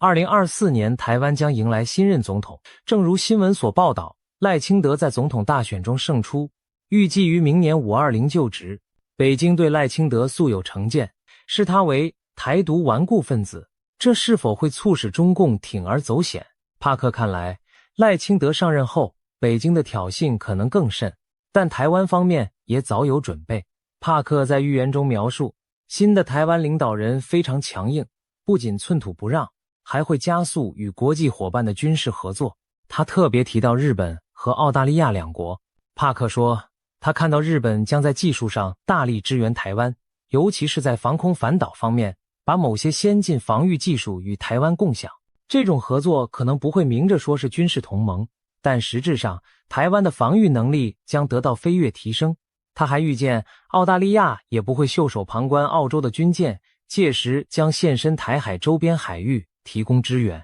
这番预言相当具体生动，仿佛未来的某一天，美日澳台联手的画面已经浮现在他眼前。回头想想，澳洲近年来对台海安全的关切确实与日俱增。澳洲战略界有人早就敲响警钟，认为战争可能比想象中更近，呼吁提升3年内开战的应对能力。澳洲也与美英组建了 AUKUS 联盟，准备打造核潜舰。同时，日本也通过了新安保战略，明确表示台湾有事即日本有事。民主国家空前团结的趋势，正好印证了帕克的预言。可以说，他的预测并非天马行空，而是捏合了现实中正在形成的脉络。结果是，中共若妄动武力，将面临区域联盟的合围反击。帕克斩钉截铁地表示，他看不到台湾被征服的未来。相反，种种迹象显示，台湾最终将越发强大自立，在国际上获得实质更高的地位。而一场冒险且失败的对台战争，将重创中共政权的威信和军力，甚至可能成为压垮北京当局的最后一根稻草。正如40多年前阿根廷军政府因马岛战败而倒台，苏联也因阿富汗战争泥潭加速解体。历史一再昭示，穷兵黩武的独裁者往往死于战争狂梦。帕克让我们看到，中共也难逃这个宿命。接下来，我们关注帕克预言的第5个要点：中共垮台后的中国将陷入军阀割据的局面。对中国历史稍有了解的人，一定对军阀混战这段时期不陌生。上个世纪1912年清朝灭亡后，中国出现了群雄割据、诸侯混战的乱局，直到国民政府北伐统一才告一段落。而帕克的预言显示，100年之后，中国大地可能再次重演类似的一幕。他预见在中共中央权力真空出现后，全国将4分5裂，各地区由不同实力派控制，各自为政。用中国话说，就是天下大乱。这似乎与我们传统印象中当代中国高度中央集权的样子相去甚远。但让我们设想一下，如果哪天中共中央无法有效行使权威，地方会是什么情形？其实近年来，地方势力和中央离心的苗头不断增长。经济好的省份怨中央财政汲取太多，经济差的省份则自顾不暇。甚至有消息传出，在中南海权力斗争白热化之际，各军区的将领并非铁板一块，有些人对最高领导并不完全买账。如果习近平突然退出政治舞台，不排除某些握有兵权的高官拥兵自重，割地称雄。帕克提到，中国会出现军阀割据的局面，无疑是这种可能性的写照。一些沿海富庶地区也许会趁机追求更大自治，甚至有人猜测广东、上海这些地方本就对中央某些政策阳奉阴违。边疆民族地区如新疆、西藏则可能爆发强烈的独立倾向。帕克特别提及香港是率先独立出来的地区，那么不难联想，其后或许会有更多第二个香港出现，例如西藏人在国际支持下宣布自治，或新疆发生大规模抗争，要求摆脱北京控制等等。还可能有部分解放军将领各据一方，形成新的军阀。例如东南沿海的战区司令如果拒绝服从残余中央的命令，自主把守一方，那就是新军阀的雏形。这些情景听起来惊心动魄，却不是不可能发生。中共政权一旦土崩瓦解，14亿人口的大国难免经历一段混乱震荡期。帕克的预言正是要让世人提前看到这个场景。没有中共的中国，短期内可能4分5裂，但我们也要看到，这未必是坏事的结局。混乱之后，中国或将迎来重组与新生，就如同当年各路军阀乱斗最终让位于新的国家政权。一个没有共产集权的新中国，或许将在洗牌后重新站起。在动荡年代中，中国人民展现出的韧性和智慧，终将决定未来的走向。说完中国内部，我们再把目光放向全球视野。帕克的第6和第7大预言，把范围扩大到了其他集权统治国家，预示一场全球性的专制瓦解浪潮即将到来。其中之一是中共在中东的重要盟友伊朗。帕克预言，伊朗将在不久的将来爆发革命，宗教集权政权会被推翻，这可是一个重量级的预言。大家知道，伊朗自从1979年伊斯兰革命以来，神权政体已经统治40余年。最近几年，伊朗国内民怨沸腾，年轻世代对于高压统治和严苛的宗教法律日益不满。从2019年的经济示威到2022年震惊世界的玛莎·阿米尼事件，年轻女孩因为妥善佩戴头巾被捕致死，引发全国女性剪发抗议。可以说，革命的火种在伊朗从未熄灭，然而强硬的伊斯兰政权一直用铁腕镇压反对声音。帕克此番斩钉截铁地预言伊朗将出现革命，无疑令关注中东局势的人精神一振。他看到一幅人民起义推翻独裁的画面，也许是伊朗人民多年的抗争终于迎来关键转折，也可能是受到国际局势变化的影响。值得注意的是，帕克曾多次提到俄罗斯、中国、伊朗之间的结盟关系。他认为这几个政权互相勾连，互为撑腰，如果中国和俄罗斯出现问题，伊朗当局的底气也会不足。中共一旦自身难保，很可能再也无暇在经济和外交上力挺伊朗，加上国际社会持续的制裁压力，伊朗统治集团内部的分歧可能加剧。一旦有导火索点燃，可能是经济彻底崩盘，或宗教领袖更迭，引发权力真空，又或者军中出现同情民众的派系，那场迟来的自由革命就会爆发。帕克的语气中充满肯定，仿佛已经看到伊朗民众走上街头，推倒神权雕像的胜利景象。这不禁让人想起2011年阿拉伯之春中埃及、利比亚等国人民推翻独裁的场面。如果伊朗革命成真，将是中东历史新的里程碑，也将极大改变地缘政治格局。对中国人而言，伊朗政权的垮台有着特殊意义，它象征另一个顽固的反自由堡垒被攻破，印证了集权体制皆非铁板一块，给尚在黑暗中的中国送来国际声援和信心。最后，第7大预言则把目光投向美洲的红色堡垒古巴。帕克预言，在这波全球变局中，古巴的共产政权也将终结，迎来政治巨变。古巴自1959年卡斯楚领导革命成功以来，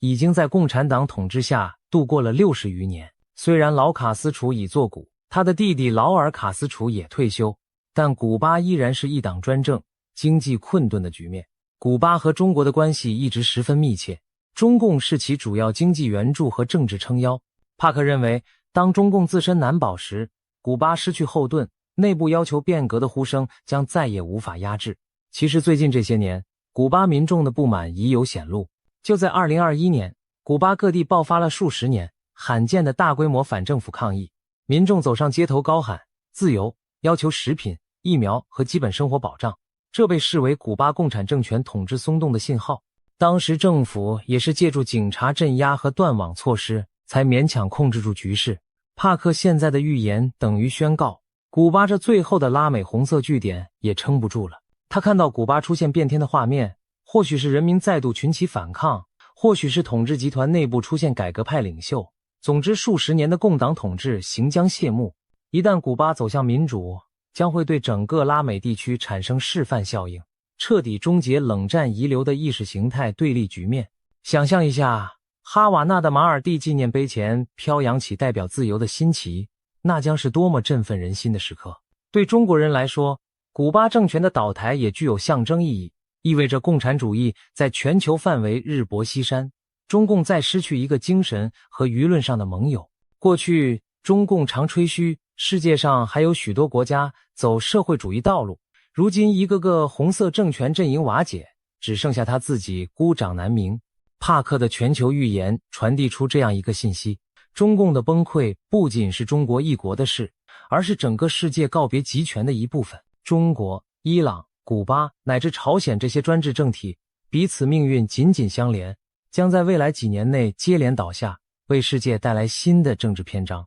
谈到这里，我们不妨纵观全局，把帕克的7大预言串联起来，可以发现一个耐人寻味的脉络：一场全球性的解体骨牌即将倒下。中国作为最大的共产集权，其崩解将牵动周边和盟友政权的瓦解。反过来，当其他集权纷纷垮台时，又会反作用刺激中共更快灭亡。帕克预言的画卷中，仿佛正上演一次21世纪版的世界大解放。东亚的红色帝国土崩瓦解，中东的神权高墙倒塌，拉美的赤色旗帜降下。而在这巨变的浪潮中，有几个名字注定载入史册：香港再度高举反抗的大旗，台湾屹立不倒的自由灯塔，还有那千千万万勇敢站出来的普通人。帕克的预言之所以令人振奋，不仅在于他描绘了独裁者的结局，更因为他强调了人民的作用。无论是香港人的抗争，伊朗女性摘下头巾的勇气，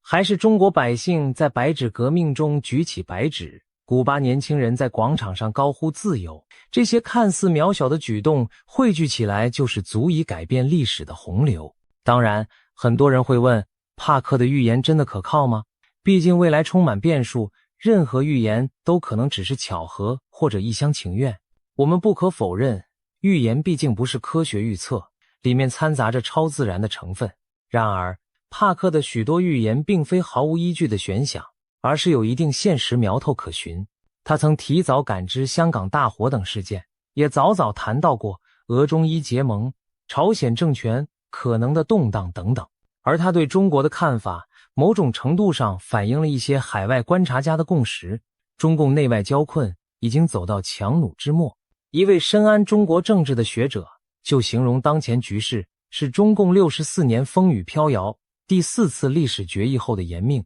已难持久。再加上疫情3年重创经济，清零失策激起民怨，国际围堵加深孤立，中共实在处在一个极其危险的关头。帕克只是用他预言家的语言，把这种危局描绘成具体的场景：习近平可能因病垮台，地方出现军阀势力，人民起义此起彼伏。这些场景不是毫无逻辑，而是发生过在中国历史甚至世界各国的剧本。秦始皇焚书坑儒后不久，农民起义灭秦；苏联勃列日涅夫时期僵化之后迎来解体；罗马尼亚齐奥塞斯库在民众抗议声中倒台。无数例子告诉我们，集权没有长久的未来。因此，帕克的预言虽透着神秘色彩，但其核心信息却和历史规律不谋而合：专制暴政必定灭亡，自由光明终将胜利。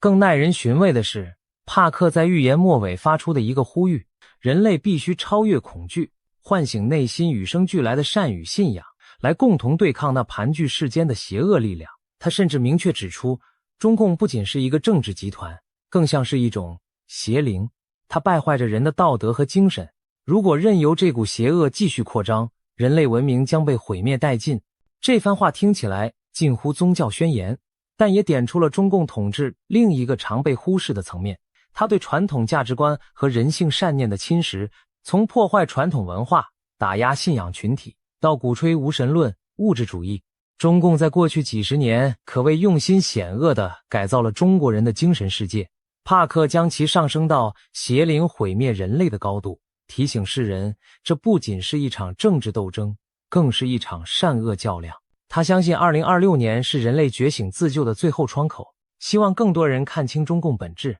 不要被恐惧蒙蔽，勇敢站在历史正义的一边。结语时刻，我们不妨再回首帕克的整套预言：中共的末日倒计时，习近平的荣枯难料，香港的烈火重生，台湾的坚毅不屈，中国的动荡新生，伊朗的自由之春，古巴的红旗落地，每一条都扣人心弦。有人或许会心存怀疑，但也有人早已在心中暗暗期待这一天的到来。预言终究不是现实，但现实往往会创造出超越想象的剧本。正如30多年前，谁能料到柏林围墙在一夜之间倒塌，苏联帝国不战而亡？当时那些勇敢走上街头的人民，何尝不是凭借着对未来的信念在行动？今天，帕克的预言给了我们一幅可能的蓝图，一个没有中共的未来正在逼近。也许在不远的将来，当我们回顾这段历史时，会发现他的许多洞见竟如此贴近现实。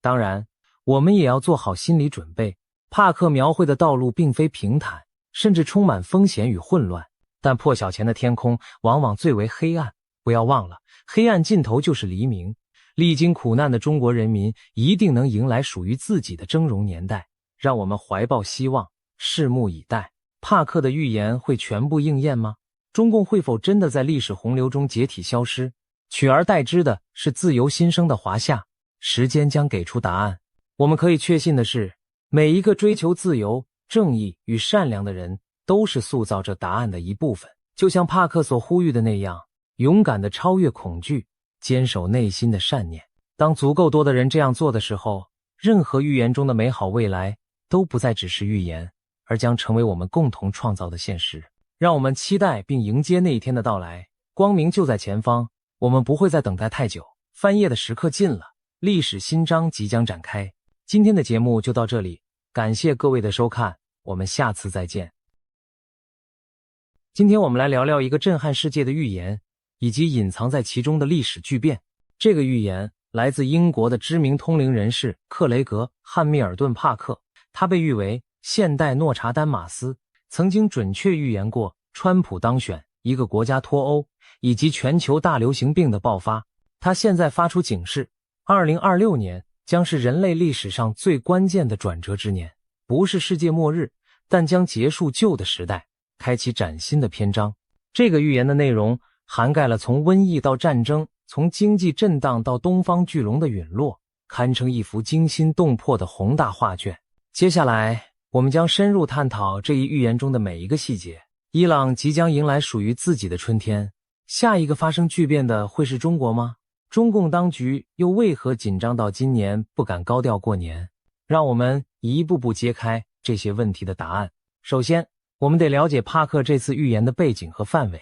在帕克看来，2026年是旧秩序瓦解、新世界诞生的一年。他透过灵性的直觉和对地缘政治的洞察，描绘出一连串环环相扣的巨变。新的瘟疫悄然酝酿，全球经济体系被迫重置，局部战争一触即发。而在这场惊涛骇浪中，多个统治数十年的独裁政权将如多米诺骨牌般接连倒台。换句话说，2026年不是世界的终结，但可能是威权时代的终结。听起来是不是触目惊心？那么这一切究竟有何依据，又将如何展开？我们慢慢道来。一场慢性的全球挑战，新瘟疫的阴影。帕克警告说，在2026年，全球将面临新的公共卫生挑战。所幸它不会像新冠病毒那样突然爆发如野火燎原，更像一种慢性毒瘤，潜伏地扩散，逐步蚕食人们的健康和社会秩序。有人可能会问，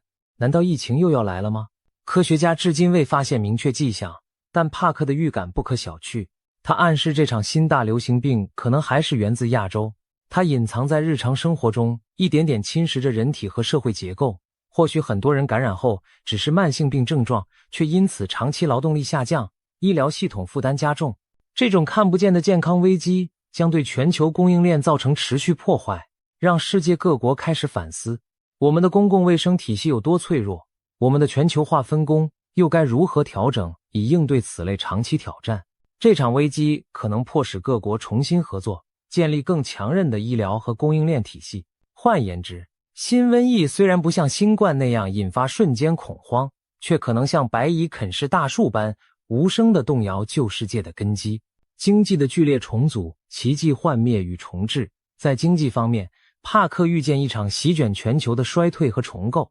2026年的引爆点很可能是能源市场的动荡。试想一下，在当前国际局势下，能源已经成为大国博弈的筹码。如果主要产油国和强权之间出现裂痕，比如俄罗斯与中共的能源交易因制裁或利益翻脸而中断，全球油气价格就会飙升，引发连锁反应。西方国家可能不得不更快摆脱对传统能源的依赖，转向可再生能源。这是一件立长远但痛当下的转变。在新能源体系建立前，经济可能经历阵痛期，各种成本上升，民生受压。帕克将此形容为一场伟大的重置 Great Reset。 旧有的全球化经济版图会被打破重绘，各国开始筑起更独立安全的经济堡垒。想象过去几年川普挑起关税战，各国纷纷考虑供应链回流，其实这些都是前奏。到了2026年前后，我们可能看到更明显的趋势，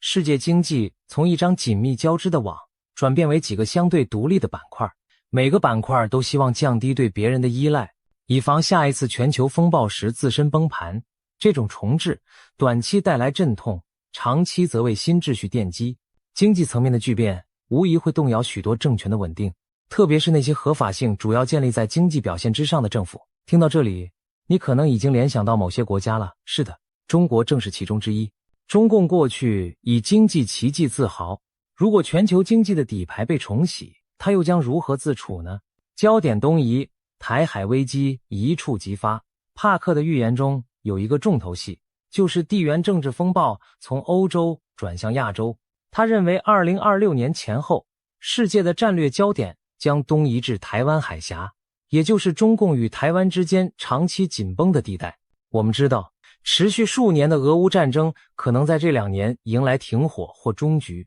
东欧的炮火渐息之时，亚洲却可能风云变色。帕克预测，中共政权很可能在2026年至2027年间孤注一掷，对台湾发动军事行动。这无疑是惊心动魄的场景。70多年台湾海峡没有爆发过全面战争，如果北京真的选择此时动手，战火将不仅在台湾岛上蔓延，还会牵动美国、日本等大国介入。帕克形容，这将是一场区域性混合战争，包括网络攻击、经济封锁以及局部的热战冲突。虽然他强调这场冲突不至于升级为全面的第3次世界大战，但其规模和影响足以改变世界格局。冷战结束以来，全球还未见过几个大国直接卷入热战的场面。一旦台湾海峡爆发冲突，东亚乃至全球的政治经济版图都将被强力撼动。有朋友可能会质疑，中共真的会铤而走险攻打台湾吗？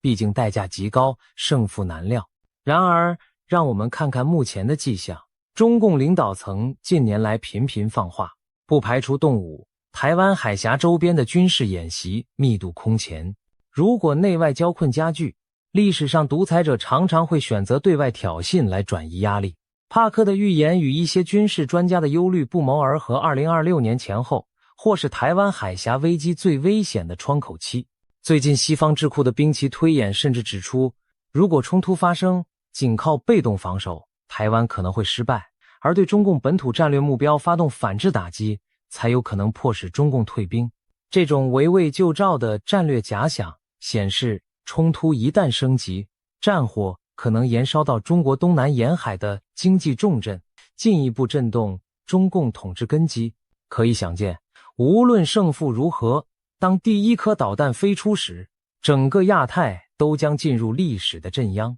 独裁多米诺，一战牵动全球格局。假如台湾海峡战争爆发，那么除了直接的军事后果，帕克特别强调了一个更深远的效应——独裁政权的黄昏。他预言，这场战争将带来不可思议的连锁反应。一旦中共冒险动武并遭遇挫败，将触发独裁者的多米诺骨牌效应。换言之，不只是北京政权自身垮台，其他被视为中共盟友或小兄弟的威权政权也会接连土崩瓦解。让我们细数一下可能的名单。伊朗，长期实行神权统治的伊朗政权，最近几年民众的不满已经达到临界点。一场台湾海峡战争引发的全球震荡，可能正好点燃伊朗国内的革命火种。帕克明确提到，伊朗将爆发革命，甚至预示流亡海外的前王室后裔里萨巴列维 Reza Pahlavi 可能象征性的回归，为新伊朗揭幕。事实上，早在2022年，伊朗就掀起了空前的抗议浪潮。年轻女子玛莎·阿米尼之死成为导火索，全国数十个城市响起女性、生命、自由的怒吼。尽管当局残酷镇压，数百人牺牲，数千人被捕，但人民争取自由的意志并未泯灭。如果中国这条大树倒下，伊朗人民无疑会深受鼓舞。一个强大的专制盟友都垮了，他们更有信心推翻自己头上的神权枷锁。因此，帕克说伊朗即将迎来春天，并非空穴来风。也许在不远的将来，德黑兰街头会出现庆祝的游行，人们撕下黑色面纱，高喊着迎接自由的春风，吹拂伊朗大地。北朝鲜，如果中共崩溃，全世界第一个受到冲击的独裁政权很可能就是北朝鲜金氏王朝。这个政权对北京的依赖近乎生命线，无论是经济援助还是外交庇护，都仰赖中共的撑腰。一旦北京自身难保，平壤将陷入前所未有的孤立和危机。帕克预言金家王朝将土崩瓦解并不令人意外。想象一下，当中国不再无条件支援粮食和燃料，当金正恩失去背后大哥的保证时，他还能稳坐江山吗？北朝鲜的普通百姓其实长期在水深火热中挣扎，只是高压统治下噤若寒蝉。如果外部环境有变，军队高层看不到希望，不排除北朝鲜会出现宫廷政变或民众暴动。金氏政权就像一座建立在流沙上的高楼，中共的崩塌将使沙土加速流失，那高楼终将倾覆。一旦北朝鲜解体，东亚地缘政治将彻底改观，南北韩统一或成为现实，数千万北方民众将重见天日。这也是帕克所说的全球独裁时代终结的一部分。古巴，在拉丁美洲的古巴，自1959年以来就由共产党统治，是西半球著名的红色堡垒。然而古巴经济早已凋敝，多年来靠着其他共产阵营国家的支援才勉强维持。苏联解体后，哈瓦那经历过极度困难的特别时期，近年又仰赖委内瑞拉和中共的帮助。一旦中共这个大金主自身难保，古巴的处境可想而知。帕克预见美国和古巴之间将出现新的对峙，很可能是指古巴出现变天契机时，美国会施以影响或介入，最终导致古巴共产政权寿终正寝。想象加勒比海上的岛屿再次出现自由选举和多党竞争，这将是冷战结束数十年后才迟来的胜利，而这股民主浪潮也将进一步证明专制多米诺骨牌效应的威力。除了上述几个最明显的政权外，帕克没有明说的还有一些潜在多米诺骨牌，例如委内瑞拉的马杜罗政权也与中共交好且统治不民主，中共垮台后，他可能失去关键经济支柱，国内反对力量趁势而起，甚至俄罗斯在失去中共这个战略伙伴后，普京政府能否稳住国内局势也成疑。尤其如果俄乌战争结果不尽如人意，民心动摇，变革或逼近莫斯科，当然俄罗斯政局更加复杂。帕克也预测俄乌战争将以某种妥协收场，例如俄罗斯保住连通克里米亚的陆地走廊，所以俄体制是否动摇可能取决于其他因素。但全球范围看，在2026年前后，一场威权的终曲似乎正在酝酿。从伊朗、中亚到东亚、拉美，多个独裁者可能如同排队般的一一退场。这种大规模的政治洗牌，上一次还是上世纪80年代末东欧共产集团解体之时，然而彼时中国共产党幸存至今。这一次，帕克的图景中终于轮到北京登上命运的舞台中央。那么，中共政权会如何走向终局？接下来，我们就深入剖析帕克预言中关于中共的部分。冰川式崩塌，中共的命运与习的终局。帕克用了这样一个形象的比喻来形容中共的垮台，不是突然的爆炸，而是冰川式的崩溃。一开始只是出现一些细微的裂纹，或许很多人没当回事，但随着时间推进，裂缝越来越长，越来越深，终有一刻，巨大的冰块轰然坍塌，不可逆转。让我们把这个比喻对应到现实，中共治下的中国，看似经济庞大，军事强盛，如同一座冰山。然而这座冰山内部其实已经出现了多处裂痕，经济增速放缓，失业攀升，地方债务压顶，人口负增长，官场内斗频仍，民心离散等等。一直以来，外界可能只看到冰山表面依然矗立，但忽视了那些裂缝正逐渐扩大。帕克的预言告诉我们，2026年将是裂痕彻底撑裂冰山的关键时刻。具体表现为：首先，经济奇迹的泡沫彻底破灭。帕克直言，中共过去几十年引以为傲的经济成就，其实是建立在巨额债务、高压劳动和环境牺牲上的泡沫。他预计2026年这个泡泡将被完全戳破。我们已经看到一些前兆，中国的房地产市场在最近1-2年持续崩盘，许多地产巨头违约倒闭，城市里出现大片烂尾楼，地方政府的隐性债务高筑如山，财政难以为继。国际资本对中国市场信心下滑，外资企业持续撤离或缩减在华业务。更严重的是，就业危机正笼罩着整个年轻世代。官方虽然掩盖统计，但有经济学者估计，如果把没登记的失业和灵活就业算上，中国实际失业率可能高达 30%到40%。尤其年轻人中，躺平和摆烂心态盛行，大批大学毕业生找不到体面的工作，甚至干脆放弃求职，在地下室或合租房里过着低欲望、近乎隐居的生活。这些被形容为老鼠人的年轻世代，3-5个人挤在狭小空间，生存状态如同老鼠，其存在本身就是对中国梦的讽刺。当千千万万普通人对未来失去希望，对社会契约不再信任时，经济赋予政权的合法性便荡然无存。这就像冰川出现了贯穿上下的大裂缝，经济崩溃将直接动摇中共统治的根基。俗话说，民以食为天，当温饱与发展的承诺破产，人民对统治者的顺从也就走到了头。其次，政治内斗与权威崩坏。帕克在预言中特别提到，中共最高领袖习近平本人将在2026年遭遇生死攸关的健康危机，他甚至提及可能涉及重大手术或器官移植。这是一个令人瞠目结舌的细节，如果属实，习的身体抱恙将产生巨大政治影响。过去10年，习近平集权极深，他一旦无法逝世或倒下，中南海势必要出现权力真空。谁来接班？是临时指定接替的常委，还是某个潜伏的强势人物？这会引发高层权斗重新洗牌。帕克暗示，届时中共内部可能会上演宫廷政变的戏码。他预言中共军方或安全系统的一名重量级高官，级别高达政治局常委，将神秘失踪或被突然整肃。这种离奇事件往往意味着权力斗争到了刀光剑影的地步，很可能是一场未遂的政变被镇压，或者政变正在进行中。回想最近的现实，中共内部不是没有类似迹象。就在2023年，国防部长李尚福和前外长秦刚相继失踪遭免职，引发外界震动。这些事件虽然没有公开详情，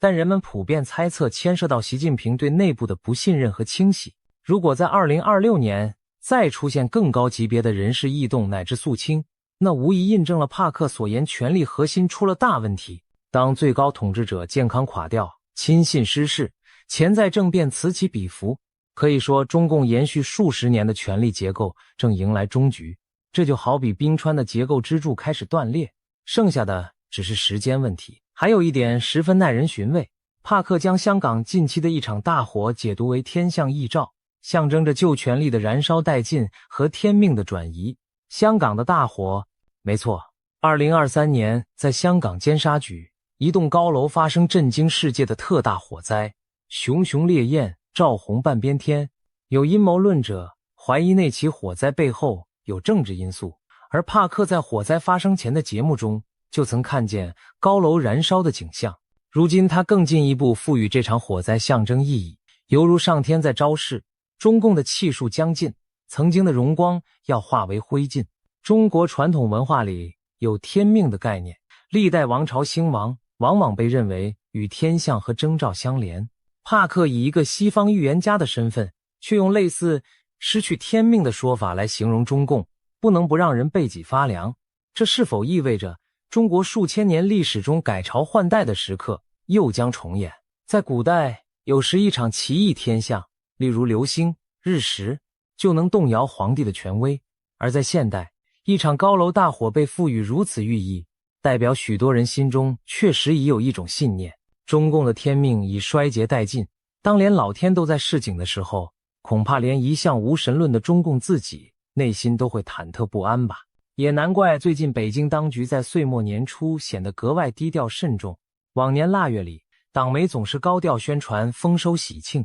可这个冬天，中南海弥漫着戒慎恐惧的气氛，仿佛连过年都不敢大肆庆祝，生怕一个不留神引火烧身。综上所述，我们已经看到一幅图景：经济崩溃削弱执政根基，最高领袖可能重病或失位，内部政变蠢动，上天显象昭示朝代江中裂缝布满整个冰山。中共的大厦已摇摇欲坠，剩下的一击会来自何处呢？极可能正是先前提到的台湾海峡战事，或者其他突发的冲击。当内外交困在同一年汇聚到极致时，昔日稳如磐石的集权体制就可能突然崩解。一旦中共政权跨入崩溃的倒计时，我们可以想见一些具体场景。中国各地可能爆发规模空前的群众抗议和骚乱，从工人罢工、农民维权到大学生上街，城市居民堵路，长期被压抑的社会不满情绪会井喷而出。在此同时，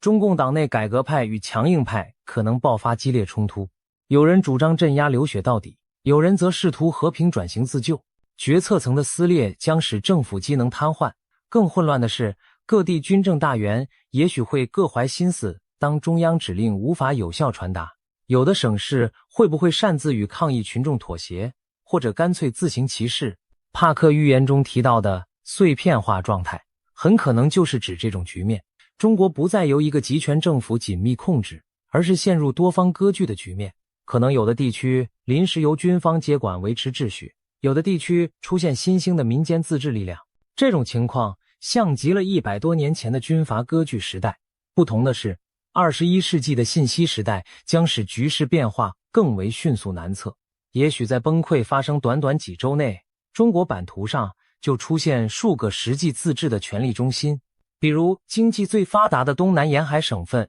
因为与国际联系紧密，民众思想较开放，可能率先宣布实行自治，采用地方民主，甚至寻求与美日等国直接合作来维持经济运行。可以想象，广东、上海那样的地方很可能成为第一批拥抱自由民主的中国土地。当地的年轻人或许在街头挥舞起本来被禁止的旗帜，举行选举筹备重建家园。而在中国的中西部内陆，由于经济相对落后，信息闭塞，多数人反应可能没那么快，加上一些残存保守势力固守，他们或许暂时仍维持着旧有的一些控制，但也难以对外部发号施令。局部地区也许会出现短暂的权力真空和混乱，但别忘了，中华文明有深厚的内聚力，只要没有集权的高压，地方精英和百姓自己完全有可能组织起临时管理机构，保障社会不致崩溃。历史经验告诉我们，大一统王朝覆灭后往往经历乱世，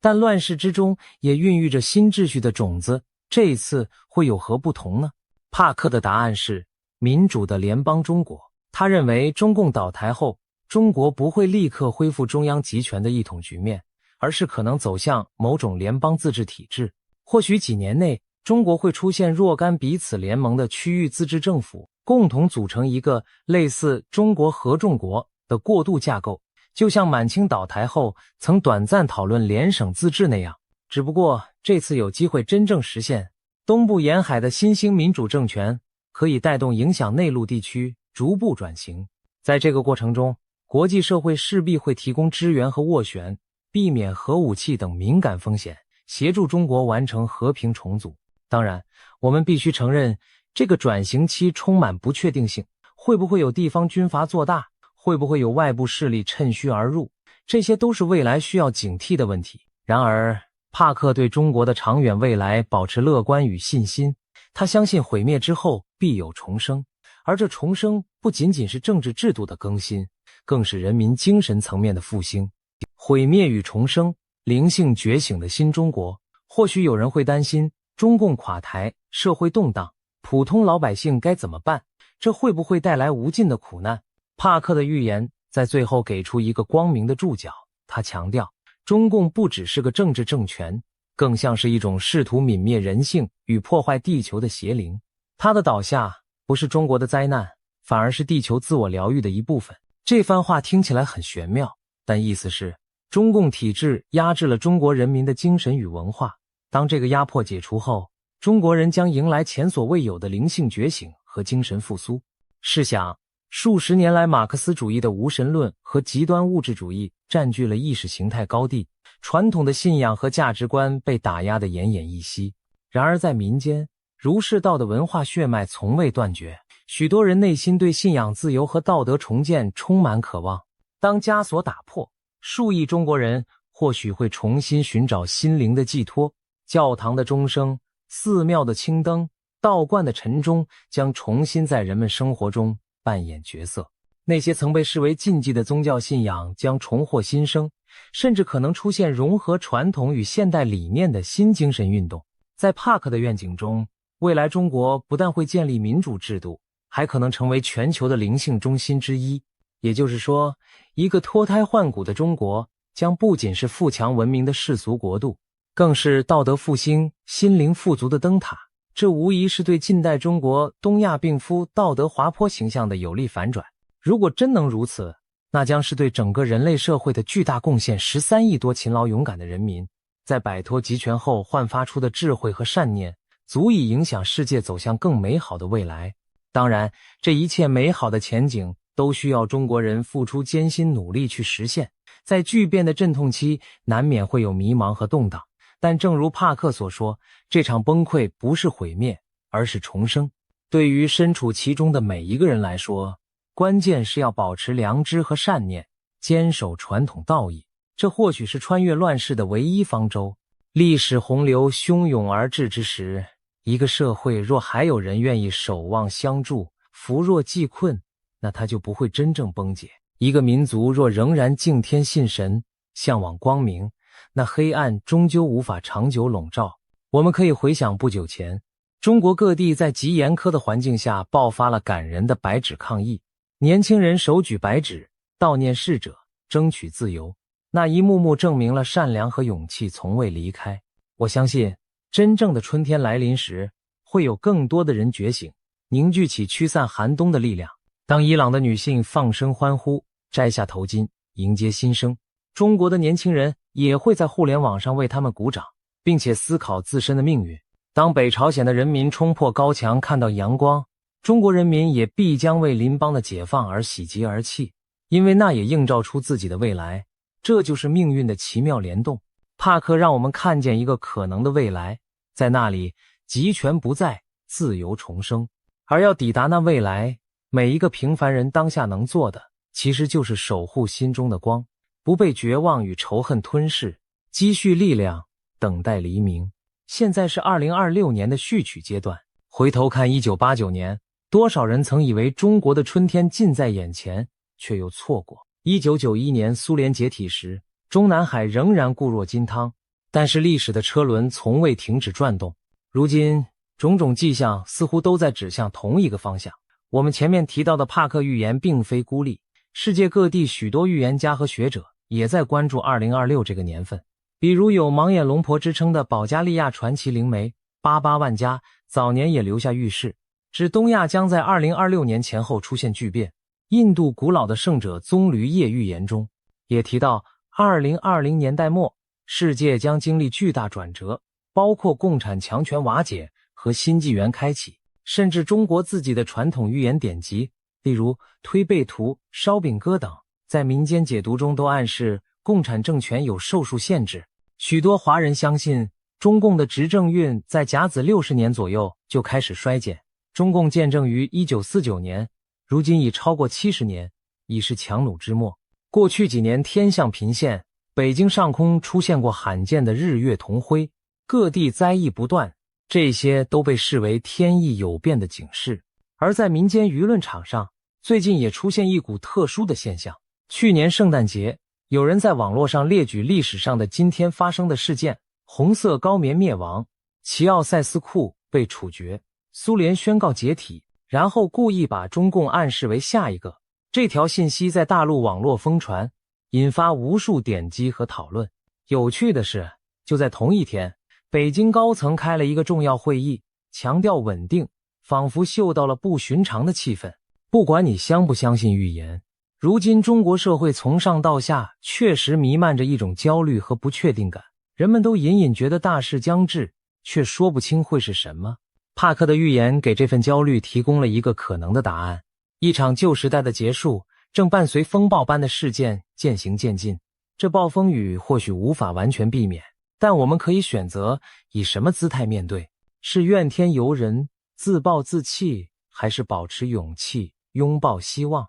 历史的下一页正等待书写，每个人都是见证者，也可能是参与者。最后，让我们再回到开头提出的那些问题：伊朗会迎来春天吗？依照帕克的预言和当地局势的发展，看来自古老的波斯文明正蓄积能量，准备蜕变。那美好的春天也许很快就会到来，花开遍地。下一个迎来巨变的会是中国吗？从种种迹象来看，答案也许是肯定的。中国数千年历史中多次证明一点：黑夜越深，黎明越近。当前的压抑和困顿，也许正是新生前最黑暗的时刻。中共真的会被自己的恐惧击倒，以致不敢过年吗？或许这句话更像一种形象的说法，但它反映出中共内部确实惶惶不可终日。他们深知民心在流失，国运在衰竭，只能战战兢兢，如履薄冰。他们不敢让人民自由欢聚，怕过节时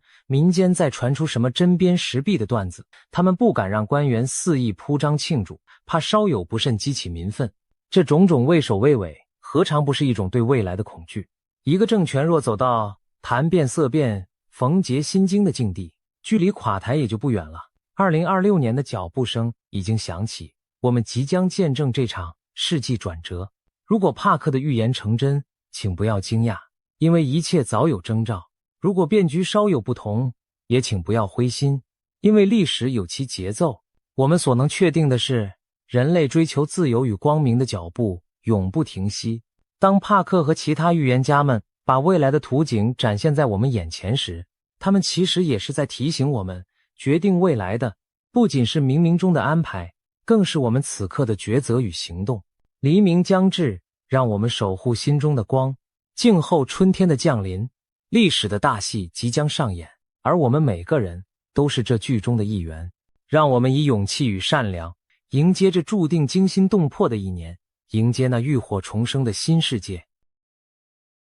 我们先来想象一幅恐怖的画面，街头巷尾充斥着倒下的尸体，人们像秋天的落叶一样纷纷凋零倒地。这并非电影里的末日情节，而是泰国一位知名神算近期对2026年的可怕预言场景。他警告说，明年将有一种全新而极为致命的病毒在全球爆发，死难者多到仿佛落叶飘零。同时，他还暗示2026年某个以字母 M 开头的月份可能会发生大地震，甚至声称是死神亲口给了他这个线索。种种惊人的信息让人不禁毛骨悚然。难道世界末日真的要在2026年降临吗？今天我们就深入来聊聊这位泰国女预言家普莱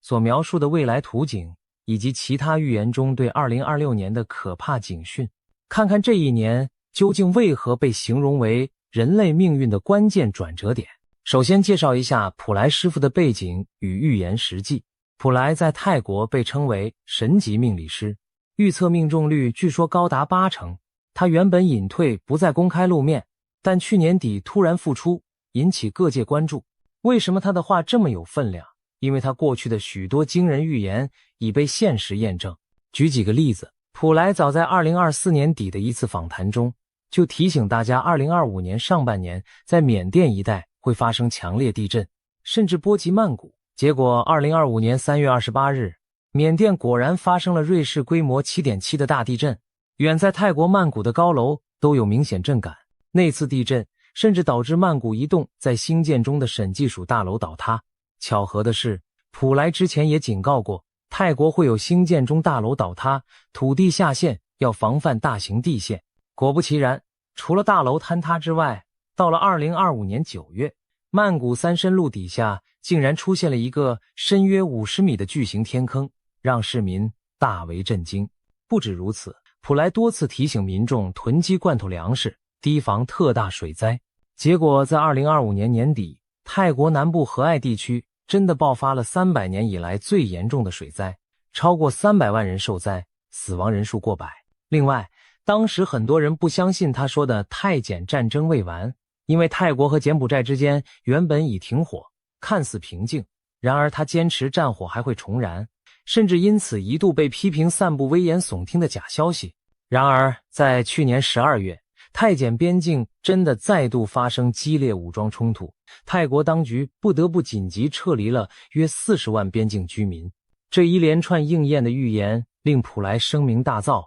也让许多人开始正视他对未来的警告。带着这样的战绩，普莱在去年12月初重返公众视野，登上泰国电视节目，公布他对即将到来的2026年的一系列震撼预测。他形容2026年是火马年，将会是一个极其艰难的年份，乱象丛生，但或许也有机会在劫后重生。以下我们就按主题来看看普莱师傅对2026年的几大预言内容，其中涉及瘟疫、天灾、战争乃至外星人，可谓包罗万象而又触目惊心。首先是新型病毒大瘟疫，普莱把2026年称作一场隐形战争的开端。所谓隐形，其实指的就是看不见敌人的瘟疫肆虐。他警告说，一种全新的、极度可怕的病毒将在全球大流行，其恐怖程度远超我们过去所见的新冠疫情。这种病毒并非自然产生，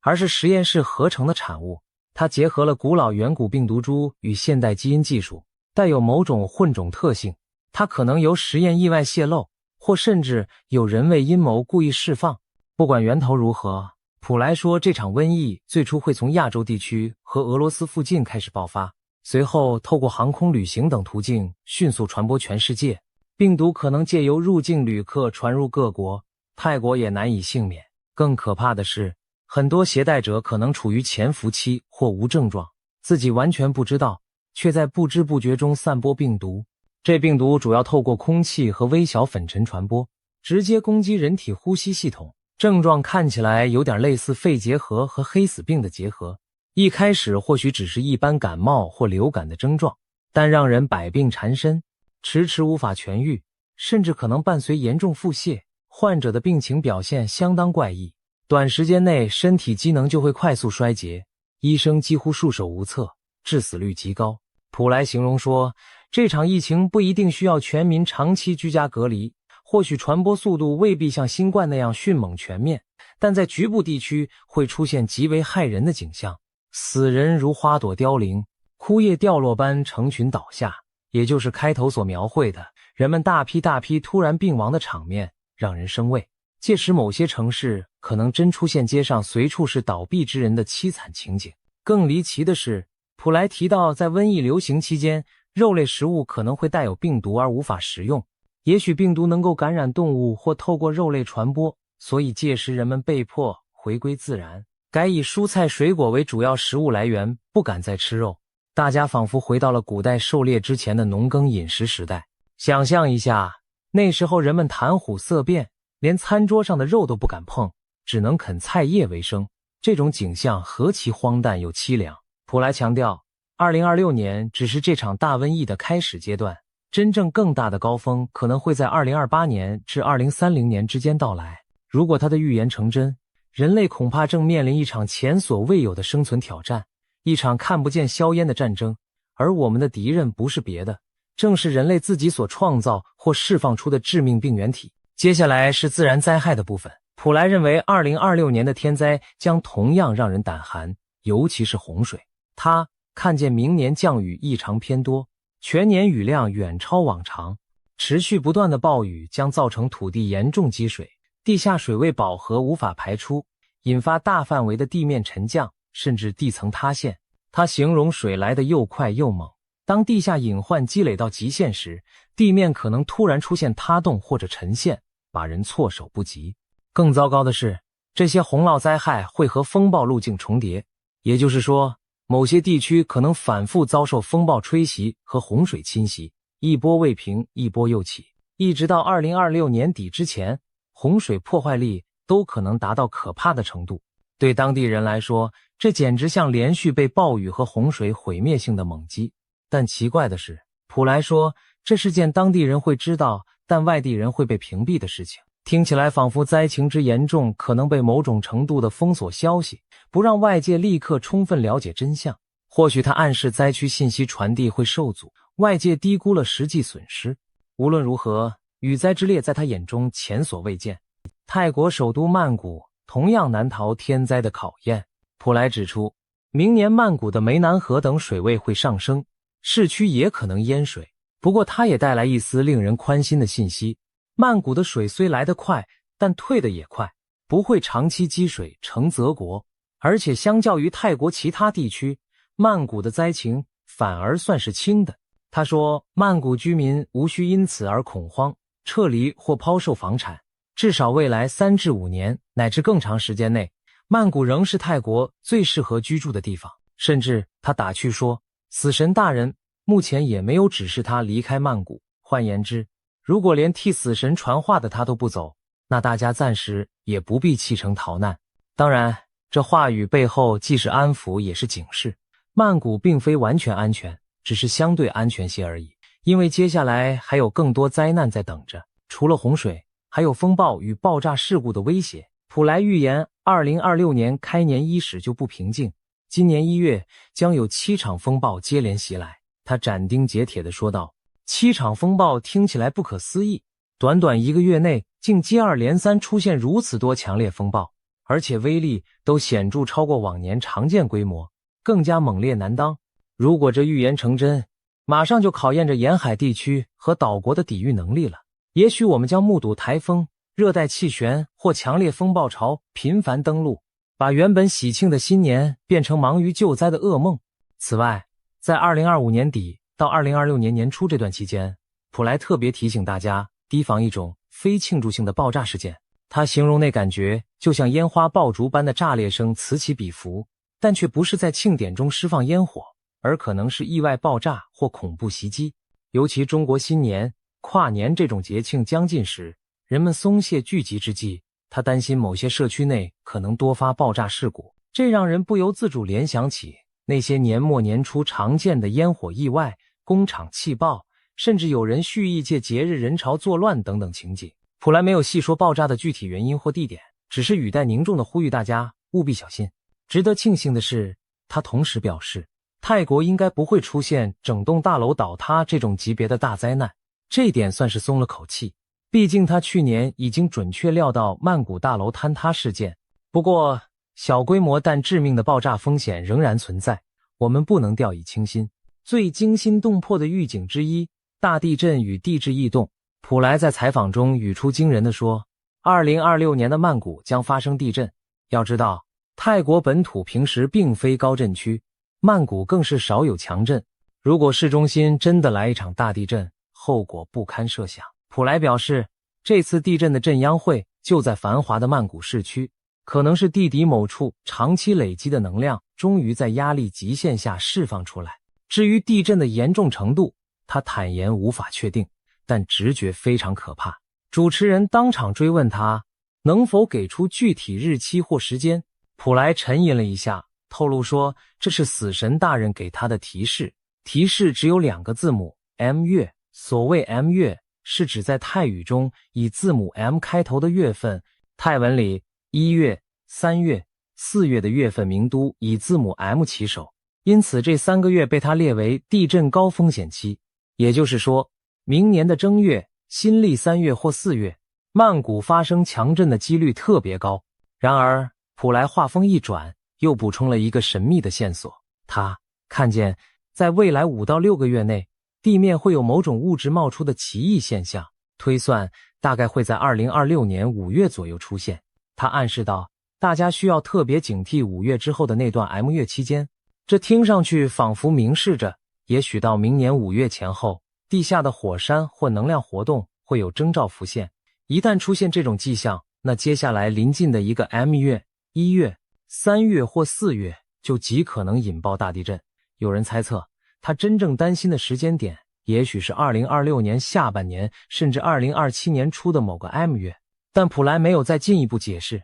只是把这谜一样的提示留给大家细思，仿佛死神已经在他的行事历上圈定了 M 月，准备在那时带走许多生命。无论如何，曼谷乃至泰国民众听闻此言，无不心头一凛。预言公布后，普莱也特别强调，他并非存心制造恐慌，而是希望透过提前示警来唤起大家的警觉，从而尽量减轻灾难带来的损失。他解释说，在泰国文化中，大声预警反而可能是一种化解灾祸的方法，因为当许多人对某个潜在危机有所准备，提前防范时，往往能透过人为努力减轻甚至避免最坏的结果。因此，他希望公众听了预言后，会主动去检查加固建筑物，做好防震防灾措施，而不是坐以待毙。也许正因为这份好意，死神才愿意把信息透露给他，好让众人提前有所行动吧。除了瘟疫与天灾，普莱对人祸和未知领域也有预言。他提到了泰国与柬埔寨之间的冲突和外星人话题。先说泰柬战争方面，普莱表示，目前泰国和柬埔寨虽维持着表面的停火，但战争远未真正结束。他预言最可怕的阶段将在2026年之后到来，战火延绵将孕育出众多英雄人物，但现在这些英雄大多尚未现身，因此冲突暂时还不会轻易画下句点。只有当所有该出场的英雄都出现并集结完毕时，战争才会迎来终局。不过那可能伴随着某些英雄的牺牲，或者有人失去重要的身体部位，比如在战争中致残。听起来仿佛史诗故事般的预言，让人浮想联翩。是否未来会有几位举足轻重的将领或领袖，在太检边境冲突中陆续登场，厮杀角逐？而战争的结局或许以他们其中一些人的阵亡告终。普莱没有明言这些英雄指的是谁，但他话里隐隐透着，这场邻国之战短期内难有胜负，反而可能愈演愈烈。想到太监都是我们亚洲的邻居，如果2026年之后那片土地硝烟再起，将有许多无辜生命卷入，这不免让人担忧。更让人瞠目的是关于外星人的警告。在节目中，主持人问道，要不要主动尝试跟外星文明联络？如果我们想寻求他们帮助或分享知识呢？没想到普莱严肃地摇头说，绝对不要轻举妄动。他明确表示，千万不要主动联系或向外星人提供任何信息，这是非常危险的行为，因为那等同于暴露我们人类自身的弱点给对方知道。他建议应该把外星人视为另一个国家，看待我们去不了他们那里，但他们却可以随时来到地球造访，而无任何障碍。换言之，人类在这场可能的星际接触中处于完全被动的地位，所以不能大意。更惊人的是，普莱声称外星人其实已经混迹在人群之中。他说从2026年开始，将有越来越多外星人隐居在泰国，尤其会出现在所谓阿尔法世代的年轻人中间。那些20多岁的天才人物，有些可能其实就是外星来客伪装的，比如以外国投资者、创业家的身份进入泰国社会，他们拥有极其超前的视野和知识。这段话几乎像科幻小说剧情，听上去仿佛未来我们身边某些卓越非凡的青年才俊其实并非地球土著，而是外星智慧生命的化身。至于他们来地球的目的何在，善意还是恶意，普莱没有细说，只是再三提醒不要轻易与未知的外星访客接触，否则人类可能因一时天真而招致难以预料的后果。纵观普莱师傅上述预言，2026年在人类面前展现了一幅灾难密布的图景，前有实验室病毒引爆全球瘟疫，夺走无数性命，后有极端气候引发洪水、天坑和强风暴，紧接着曼谷地震的阴影笼罩，同时国与国之间战争暗潮汹涌，科技上空还盘旋着外星文明的幽影。一时间，瘟疫、灾害、战争、异族入侵几乎集于一年，让人不寒而栗。如果把这些事件串联起来看，2026年仿佛将成为一场小型的世界末日图鉴。那么，只有普莱一个人在唱衰明年吗？事实恰恰相反，许多来自不同国家的预言家和传说都不约而同把目光投向了2026年，仿佛都在警示我们这一年将发生翻天覆地的大事。其中最受瞩目的，除了泰国的普莱，还有印度的神童占星师阿南德，以及欧洲已逝的盲眼预言家巴巴万加，俗称龙婆，甚至16世纪的著名法国预言家诺查丹马斯，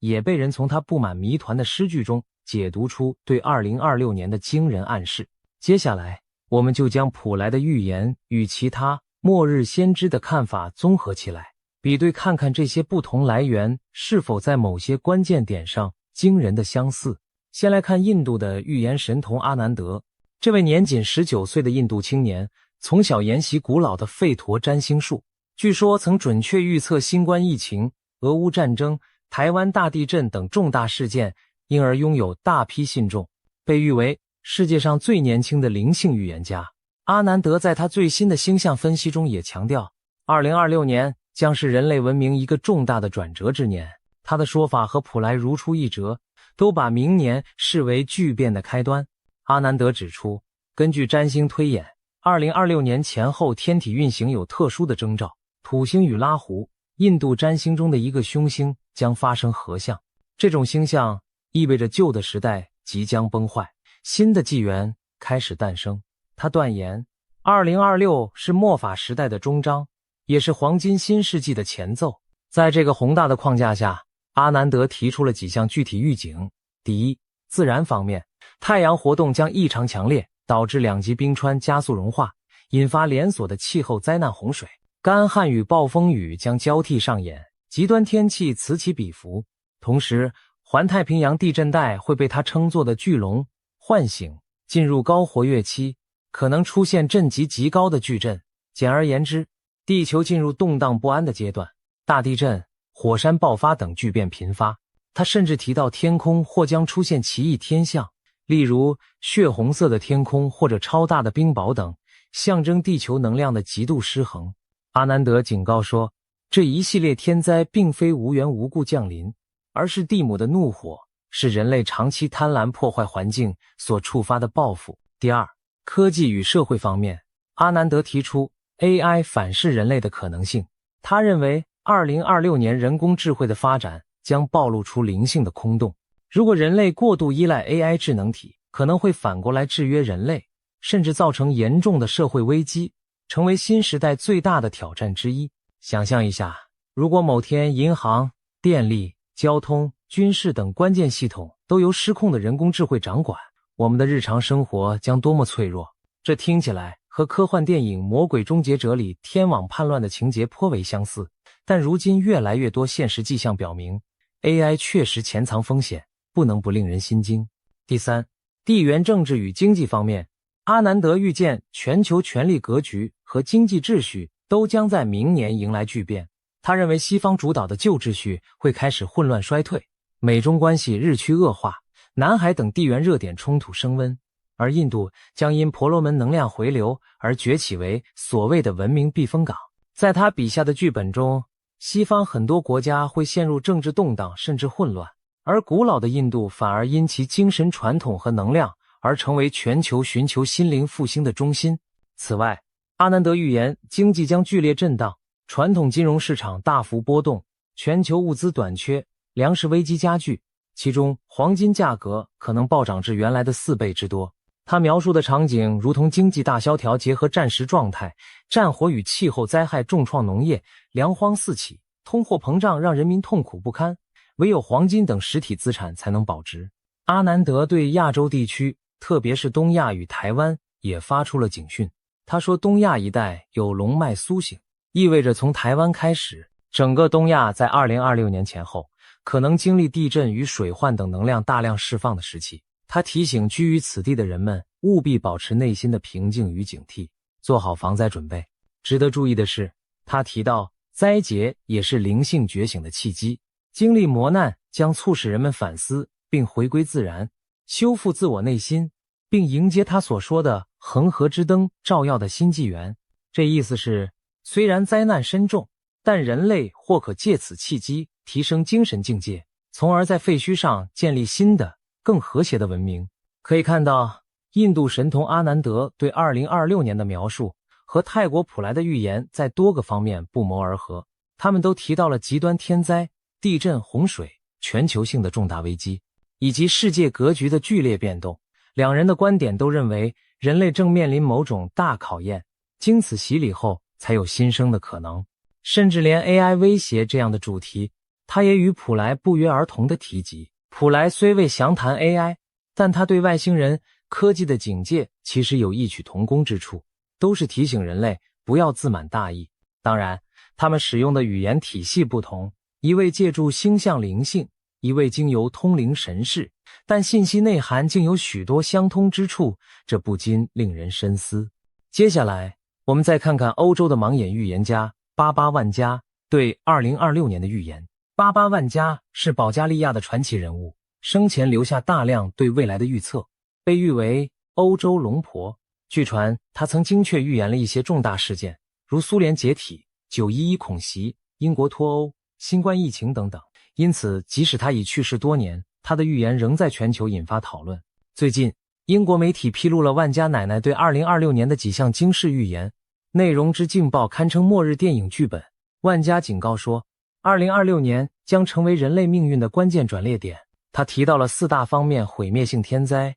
人工智慧失控、世界大战爆发以及外星人现身，每一项都足以让人脊背发凉。首先，万家预言史上最毁灭性的自然灾害将于2026年来袭。他看到气候彻底失控，环太平洋火环带与欧亚大陆板块会同时变得异常活跃，大规模的地震、海啸和火山爆发将接连摧毁世界各地的土地。龙婆甚至给出了一个惊人的数据，全球有 7% 到 8% 的陆地面积将被地震和火山吞噬。要知道 7%、8% 陆地是个极其庞大的范围，相当于整个东南亚或欧洲西部地区灰飞烟灭那样的尺度。这意味着沿海城市和岛国将首当其冲，许多地方可能整片沉入海中，数以亿计的人流离失所，无家可归。万家说，这是人类长期破坏大自然所招致的终极报应。他呼吁各国立刻大幅减少碳排放，爱护环境，否则最终无人可以幸免。万家对环境灾变的预言和普莱、阿南德的说法形成了几乎同步的警讯。大地震、极端气候在明年都会迎来高潮，真可谓是地球在震怒。其次，万家指出人工智慧可能会在2026年彻底叛变。他的说法更具体直接，2026年 AI 将达成起点，开始自我进化，超越人类智慧，继而企图掌控人类。他警告说，失控的 AI 将会接管金融、军事、交通等各种关键系统，甚至 AI 可能要决定人类的生死存亡。届时，由于自动化和 AI 统治，人类将面临大规模失业潮，被监控支配的社会阴影笼罩，而机器人战争一触即发。如果人类现在不对 AI 制定全球性的伦理规范与控制措施，那么到了2026年，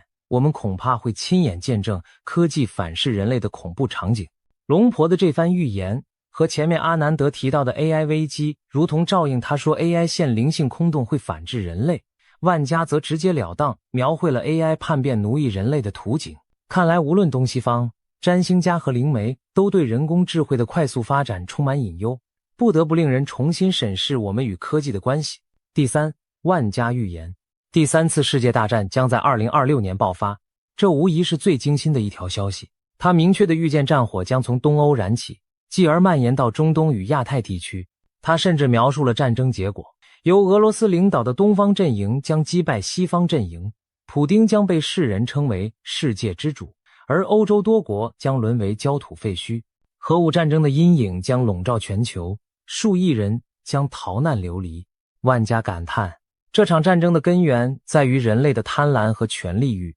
唯有各方放下对立，停止争夺，人类才有生路可言。不得不说，万家的战争预言与当今局势隐约有呼应之处。目前俄乌冲突余波未平，中东局势动荡不定，台海和南海也是潜在火药桶。如果这些火线在明年连成一片，真的可能引发一场全球范围的大战。万家点名东方，以俄为首，将胜西方，这与一些预言中东方崛起、西方衰落的论调不谋而合。当然，这种情景一旦成真，那对整个世界而言也近乎毁灭性的打击。毕竟无论哪方胜利，核战阴云和满目疮痍的废墟都是人类共同的噩梦。最后，万家还留下一则最令人瞠目结舌的预言。2026年11月，外星文明将乘坐巨型太空船正式降临地球。他说到时候，全人类都能用肉眼看到一艘庞然大物从天而降，进入地球大气层。这将是外星文明首次以如此直接、高调的方式与地球接触。消息一出，有人把它解读为人类的救赎，也有人视作外星入侵的开端。对此，龙婆的态度相对乐观一些。他表示，他们到来不是为了征服，而是为了提醒我们宇宙之广大，并非只有人类。这句话意味深长，似乎在暗示外星智慧，想让我们知道我们并不孤单，也许希望我们放下狂妄，正视宇宙中更高等的存在。不过，不管本意如何，如此公开的外星访客现身，肯定会引发全球恐慌与震撼吧。普莱劝诫不要主动联络外星人，而万家则说他们届时会主动降临，我们静观其变即可。两人的观点虽有细微差异，但都说明2026年的确是连外星人都登上舞台的一年。一旦真有巨型飞船出现在天空，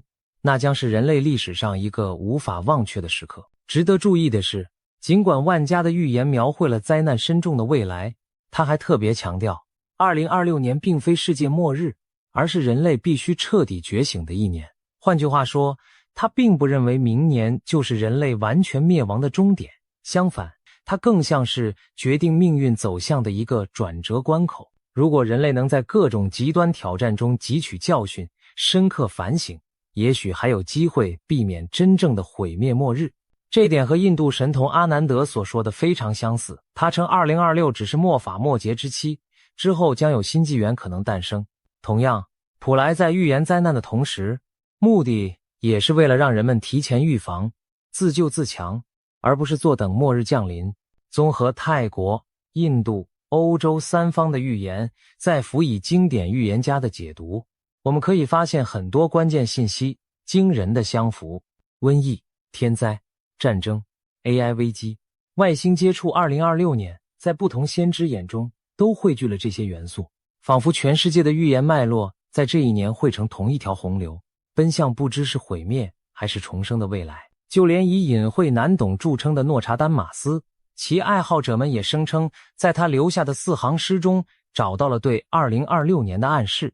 根据一些研究者的解析，诺查丹马斯在百诗集第7卷第26首诗中写道：小船与桨帆船环绕7艘大船，致命的战争将被引爆。许多人认为这可能隐喻着一场海上的军事冲突，而诗中提到的7艘船被解读为7股势力的象征。有专家分析说，这7股势力很可能指的就是环绕南海及周边有主权争端的7个政权：中国、台湾、越南、马来西亚、汶莱、印尼和菲律宾。也就是说，这段诗预示着南海地区紧张局势可能升级，引发涉及7方的致命对抗。这无疑与88万家所说的世界大战从东欧到亚太不谋而合，也与当前国际局势的一大隐忧相吻合。南海争端与台海问题的确是国际瞩目的潜在导火索。如果诺查丹马斯的诗意解读正确，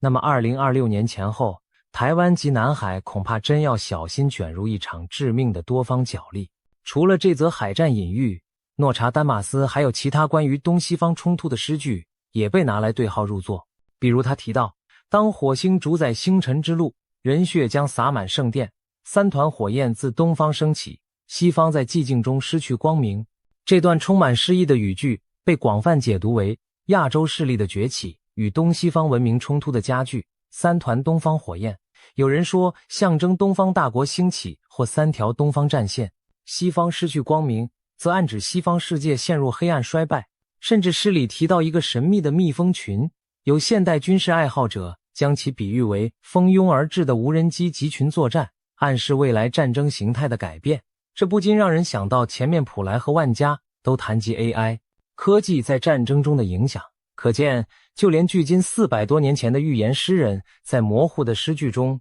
也许都折射出与这些现代先知类似的图景，真是令人叹为观止。除了预言灾难本身，各路高人还给出了一些应对建议和求生指南。泰国普莱师傅就在节目中反复叮嘱民众要做好避险准备。他建议每个家庭都预先收拾一个逃生背囊，将重要证件的副本、药品、现金以及少量干粮水放进去，放在家中随手可及的地方。一旦遇到突发状况需要紧急撤离时，能够第一时间背起这个背包就走，以免手忙脚乱。此外，他提醒大家将贵重物品和重要文件尽量放置在家里较高的位置，至少可以降低在洪水或火灾时被毁坏遗失的风险。这些都是相当实际的防灾建议，看得出他对未来灾害的严重程度是深信不疑的，也真心希望大家能把损失降到最低。经历过2025年水灾后，许多泰国人也开始认真对待这些叮嘱，学着储备粮食和必需品。普莱还特别在财富方面提醒说，土地、房地产等投资已不再稳妥，最好的保值资产是黄金。他建议有能力的人现在就开始购买实体黄金，一点一点的储备，不要等到危机来临再临时抢购，因为当大灾大难发生时，黄金可能是唯一通用且保值的交易媒介。这些建议听起来几乎像是在为末日做准备，但结合他预言的那些灾难场景，倒也合情合理。至少手中有粮，心中不慌，未雨绸缪，总比宁可绝井好。面对种种末日般的预言，我们也不禁要问，这究竟会是真实发生的未来，还是预言家们给世人的一记警钟？人类历史上关于世界末日的预言层出不穷，很多最终都被证明是虚惊一场，比如玛雅历法引发的2012年世界末日传说，还有诺查丹马斯被人解读的1999年第7月世界将毁灭等等，都曾让世界人心惶惶，但最后地球依然照常转动。那这次的2026末日预警会不会又是一个担心了白担心的乌龙呢？持怀疑态度的人当然大有人在。科学理性主义者会说，预言毕竟不是严谨的科学预测，而是带有偶然巧合与模糊空间的主观解读。我们不能因为几次巧合应验，就完全相信未卜先知的存在。然而，这次与以往有所不同的是，多位预言者从不同角度不约而同指向了同一时间点，而且其中好几位过去的命中率都相当惊人，不能不让人将信将疑。普莱、阿南德、万加这三个互不相识、文化背景迥异的人，他们给出的线索却像是能拼合起来的同一幅拼图，图上描绘的正是2026年的巨变与动荡。或许我们可以把这看作是一种巧合，但这样的巧合实在过于巧合了。与其等灾难降临时措手不及，不如在现在就多一分警惕和准备。正如普莱所说，预言的意义不在于让人绝望恐惧，而是在于唤醒和防范。如果这些预言最终证明言过其实，那当然是全人类之福。可万一其中哪怕有部分成真，我们现在做出的准备都可能拯救无数生命。或许世界末日并不是真正的终点，而是旧世界的结束，新世界的开始。在毁灭与重生的交替中，人类可能迎来痛苦的阵痛期，但也只有经历阵痛才能重获新生。展望2026，我们确实看见一片风雨飘摇、黑云压城的景象，病毒肆虐，生灵涂炭，大地震动，洪水滔天，战火熊熊，硝烟弥漫，甚至科技失控，天外来客降临。这些元素凑在一起，任谁都不得不感到一丝末日的寒意。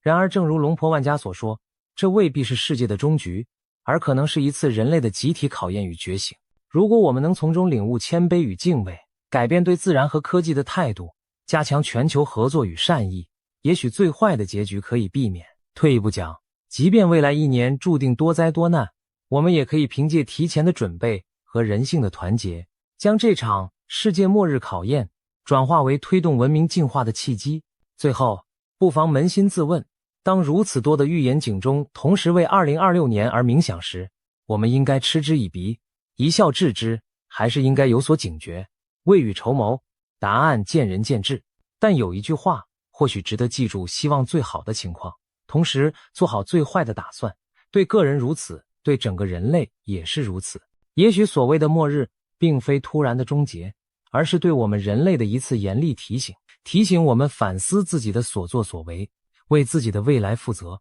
当前的天空乌云密布，预言中的暴风雨近在眉睫，我们当然期待这只是虚惊一场，但也不能否认乌云背后可能真的响起雷鸣。2026年即将到来，它会按照预言走向毁灭还是柳暗花明，端看人类如何抉择。正所谓行到山前必有路，唯有人心的觉醒和努力，才能为我们寻找出路。让我们怀着戒慎恐惧之心，迎接这充满未知的一年，既不绝望地认为末日注定无可改变，也不盲目乐观地当作什么都不会发生。谨慎准备，静观其变，也许我们终将度过这场劫难，看到黎明后新的晨曦。希望在风暴过后，人类能以更智慧和谦卑的姿态，迎来属于我们的浴火重生。世界末日是否真的要来临？让时间和行动去证明答案吧。